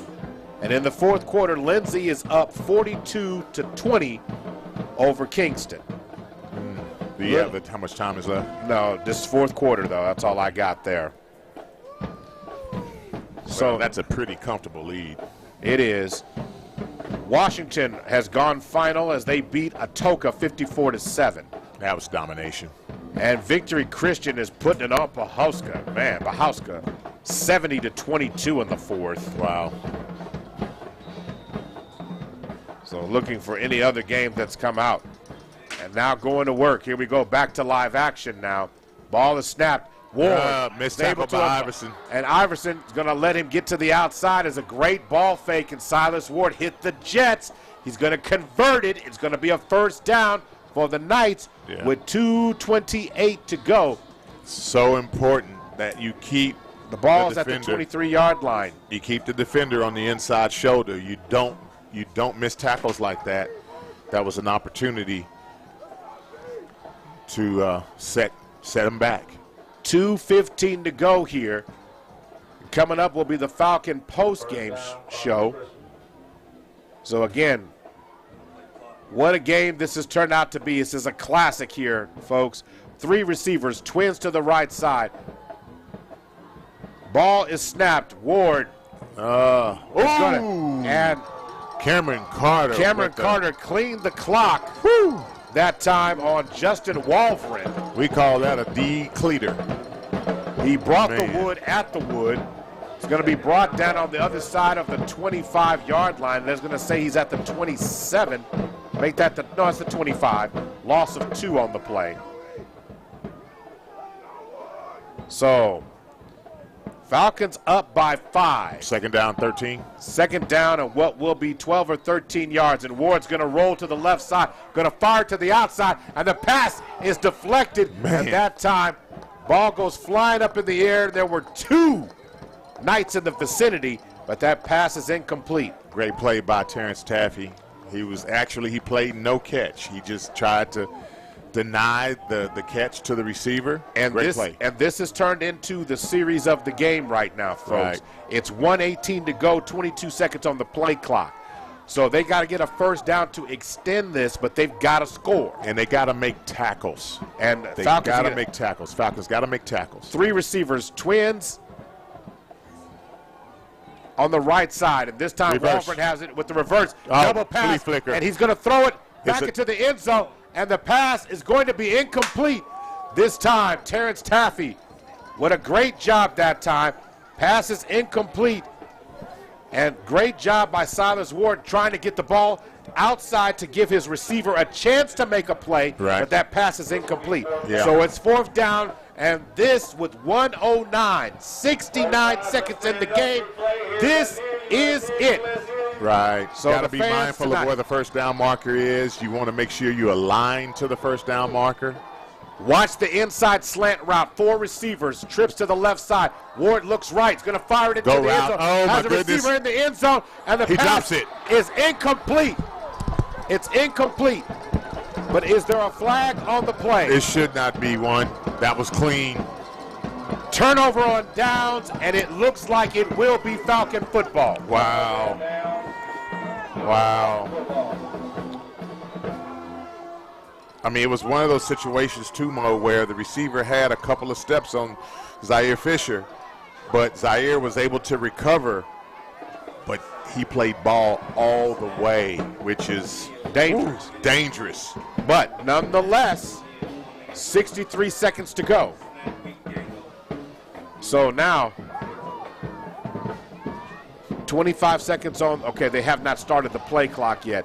Personnel groupings have to get right, but it looks like right now they got 2 timeouts. So you got to have clean snaps, clean exchanges. You got to run 3 plays here. Ball is snapped, and now Ricky Hunt trying to get to the outside and just get down. Ricky gets down just shy of the 30-yard line at the 28 or 29-yard line. Timeout. So they got one more timeout. They got one more timeout left. They're going to move the ball to the 29-yard line. I mean, I remember the controversial game against Douglas. They had the ball inside their opponent's 5-yard line. And the worst possible thing you could ask for was simple. Just get the ball to the quarterback. Right. There was a fumble on the quarterback-center exchange, which gave life to the opponent that night that led to the controversial ending later on in that game. And the fact that he fumbled the ball, nobody knew that the other guy had it until he was 70 yards down the field. I mean, it was wild. Wow. But I remember that play being at Moses, and that's what I said. Don't take the quarterback-to-center exchange for granted on playoff nights. So it was a fumble-rooski? No, it wasn't a fumble-rooski. Oh, okay. It was So again, 55 seconds to go. CJ has it, and I don't remember seeing him down it, but they're saying he downed it. He did. It lined up for victory now. Crossing is going to stop the clock, 49 seconds. All right, so he downed it, but anyway.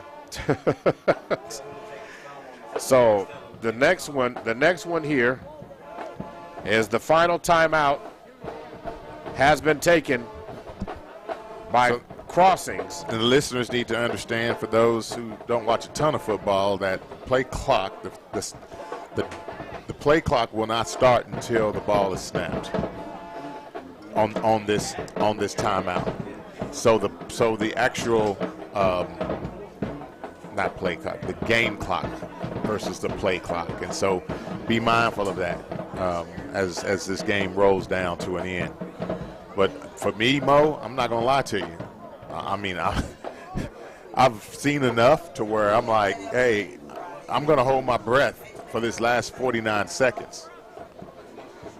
And Falcons are in victory formation right now. CJ's under center right now. This is an important snap. Snap is done, and before things get started, there's a flag. See, that means the clock is not running. Offsides. So it's going to be offsides. Okay. So that penalty, and again, they have nothing to lose, even if it's an offsides. The clock has stopped. So it's going to move the ball out to the 34-yard line now. So it's 3rd down and 1. And once again, doesn't matter about first downs. Well, in this case it does, but you're still having to snap the ball. And now coming up and running Hold on to the ball. Hold on to the ball. And then CJ is going to run the ball out. It's game over now. To the 45-yard line. And he's going to take the ball to the 45-yard line. First down. And the Falcons are going to maintain and become victorious in this game. Yep. And win 34-29 will be the final of this night's game. Woo. It's unbelievable what we have witnessed here tonight. Oh, man. Because this was a game where I got to give we'll talk more about that when we get to the post game. So we're going to take a break. We'll be right back. But the Falcons win their first Class 2A1 first round game, 34-29 over Crossing Christian. We'll be back in just a minute. You're listening to Millwood Falcon Football, brought to you by Love's Travel Stops and Country Stores and SSM Health at St. Anthony. Life doesn't wait when you're experiencing bone or joint pain. So if there's something you've been wanting to do but your body's holding you back, it's time to take action. The orthopedic experts at SSM Health Bone and Joint Hospital help people find relief and get moving again. Don't wait any longer. Schedule an appointment. Call 405-218-2530. SSM Health Bone and Joint Hospital at St. Anthony. We're Saints in Action, helping you get back in action. Oklahoma City. Yes, sir. Loves Travel Stop and Country Stores and Perry Publishing and Broadcasting Company are proud partners in recognizing outstanding high school students who are setting the standards in and out of their classrooms. With our 2022-2023 Student of the Month program, each month a chosen high school student will be selected for Student of the Month. The winner will automatically qualify to be selected for Student of the Year. For winning Student of the Year, the recipient will win a $10,000 scholarship paid directly to a college of their choice. Please take time to nominate a student who exemplifies outstanding characteristics in the classroom and as a citizen in our community. Just go online to theblackchronicle.com. That's blackchronicle.com to nominate a student for the Love's Travel Stops and Country Stores Student of the Month. Rules and regulations apply. Big O's Pork and Dreams has 2 locations to serve you. They're now open at Midwest City and still in their Edmond location. Big O's Pork and Dreams feature a menu with your favorite meats, briskets, ribs, pulled pork, chicken, hot links, and more. Big O's has their signature loaded smoked potato with the famous fat butt, also known as the Big Nasty. It's a loaded tater with a spare rib on top. Try Big O's loaded steak fries and barbecue pizza. Big O's Pork and Dreams has 2 locations in the metro. In Midwest City, 6003 Southeast 15th, and in Edmond, 285 South Santa Fe Avenue. And both dining rooms have active pure technology to reduce over 99.9% bacteria, viruses, and more. And that's air you can trust. Open Tuesday through Thursday, 11 a.m. until 9 p.m. and Friday and Saturdays, 11 a.m. until the meat runs out. Big O's Pork and Dreams has 2 locations, Midwest City and Edmond. Come get you one of these taters.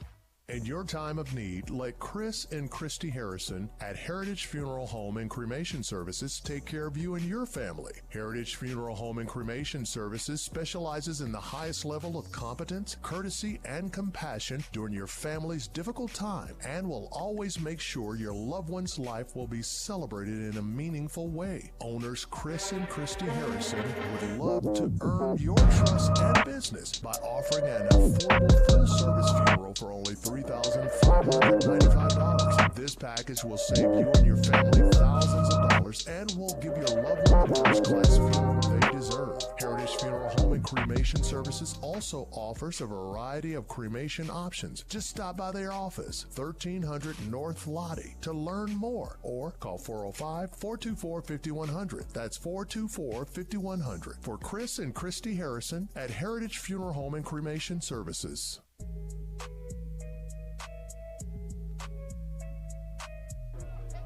Welcome to Falcon Post Game. Maurice Prince and Gary Woods here. And Gary, I mean, this game gave you a little bit of everything. We had the impact from the weather. We had great plays. We had dangerous plays. We had plays we didn't expect to happen. But at the end, when it was all said and done, two teams settle it out. I want to just show everybody, both teams combined for 44 points in the first half of this game. Okay. Second half of the game, 19 points. And we had no points in the fourth quarter. So ultimately, when it came down the stretch, it was about defense in the fourth quarter. Yeah. But before that, it was a little bit of fireworks, a little bit of everything, misdirection, underdirection. You know, it was all the things that make football great. You got it in this game. But at the end, the Falcons are victorious, 34-29. They outscored Crossing 12-7 in the second half of this game, right, and an unbelievable finish down the stretch. Here are some of the numbers that pop out at you, Gary. I'm just going to throw it out there to you. 291 total yards by Crossing Christian tonight. 291. 126 yards rushing, 165-yard passing. Okay, the Falcons rush for, I want to say, an amazing 376 yards on the ground, only 53 in the air, 429 yards of total offense against 291.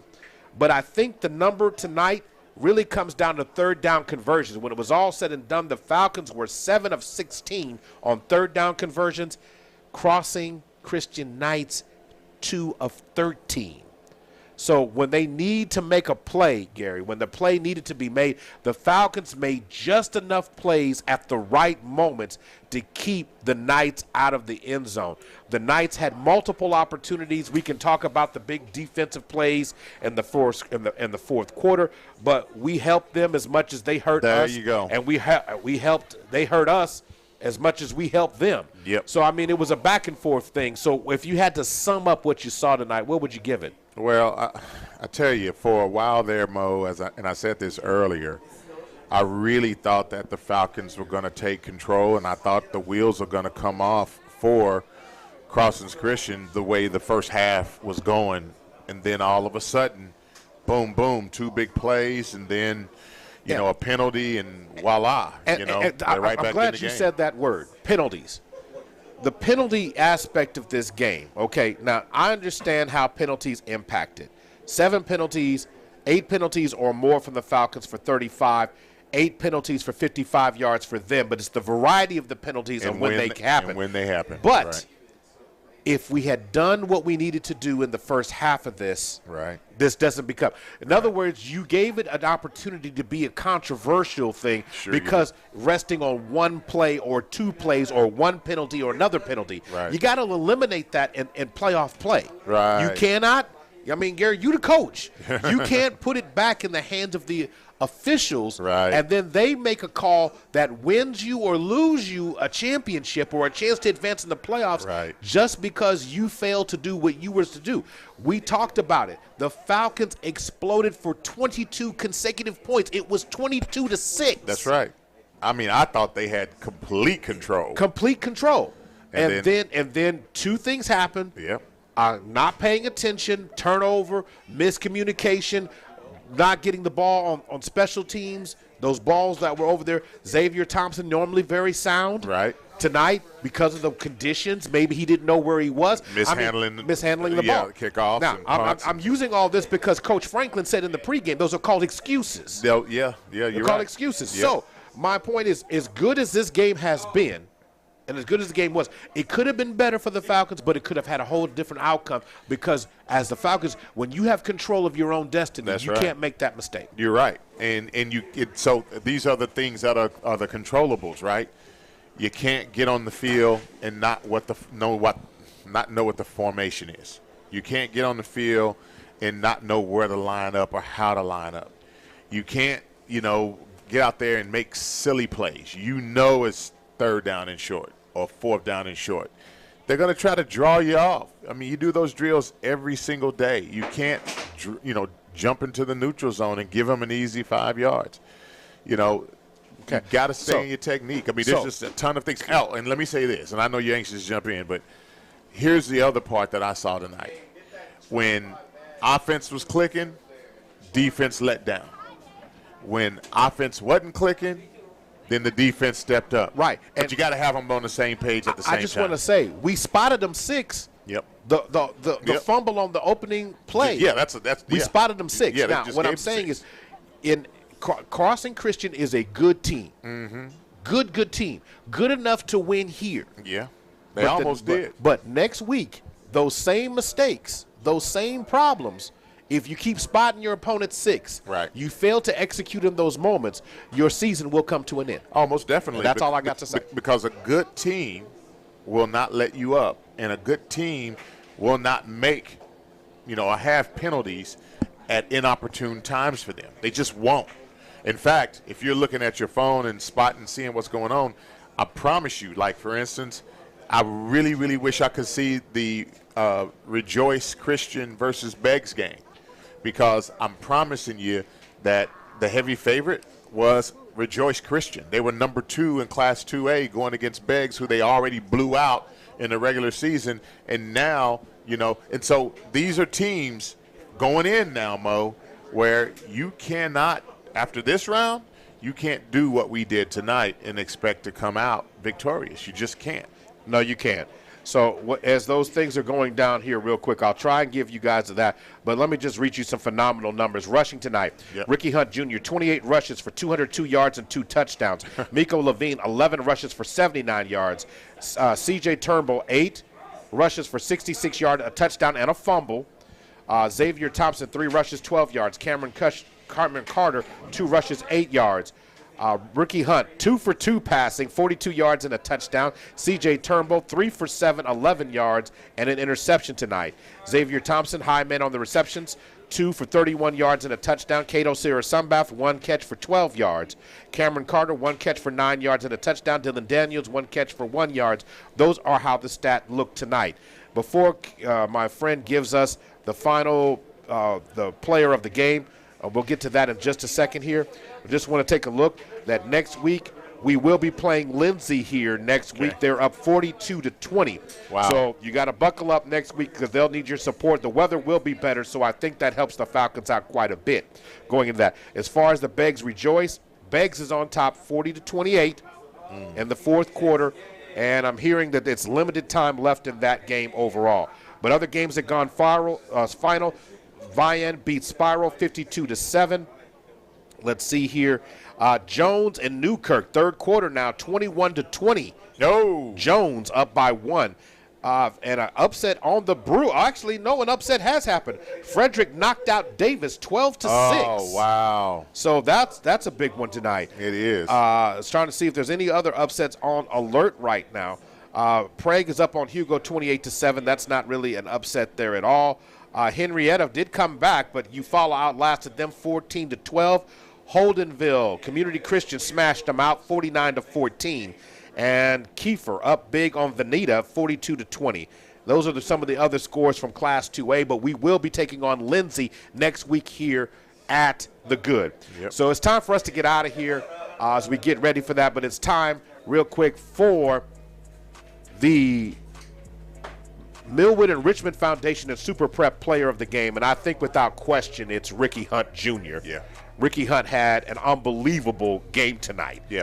But they needed everything he brought to the table to win. Most definitely. And also, too, I want to give a shout-out to Mr. DJ Shaw. He had 2 interceptions tonight and had a couple of actual pass breakups. He was around the ball quite a bit, But like I said, Ricky definitely made the difference. DJ, you had a heck of a game, man, and congratulations for a job well done. Keep up the good work. We're going to need you next week. Want to send a salute to Jonathan Keithley and his Crossing Christian Knights tonight.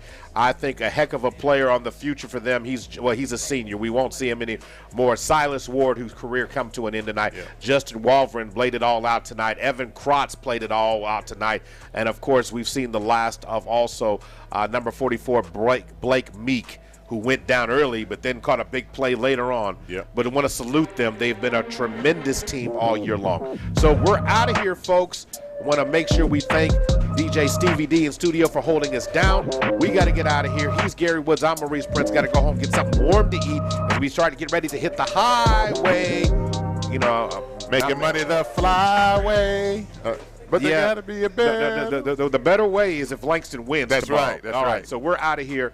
We'll see you guys tomorrow from Waxahachie, Texas, as the Lions take on SAGU, the Southwest Assemblies of God. He's Gary Woods. I'm Maurice Prince. Want to thank our site producer, Bryce Sean. Want to thank Langston and Deshaun, who were on camera tonight, bracing the weather elements, y'all. We'll see you guys next week. You've been listening to Langston Lion Football. That has been brought to you by Paris Devon Injury Lawyers, Langston University, Big O's Pork and Dreams, Guaranteed Rate Rod Seat, First Security Bank, Heritage Funeral Home, A+ Lawn Service, Millwood and Richmond Foundation, Super Prep, David Threet's Hair Care Cafe, Cosmetology College, and Lamour's Family First DUI School, Love's Travel Stops and Country Stores, and SSM Health of St. Anthony. We're out of here. Have a good night. That ends another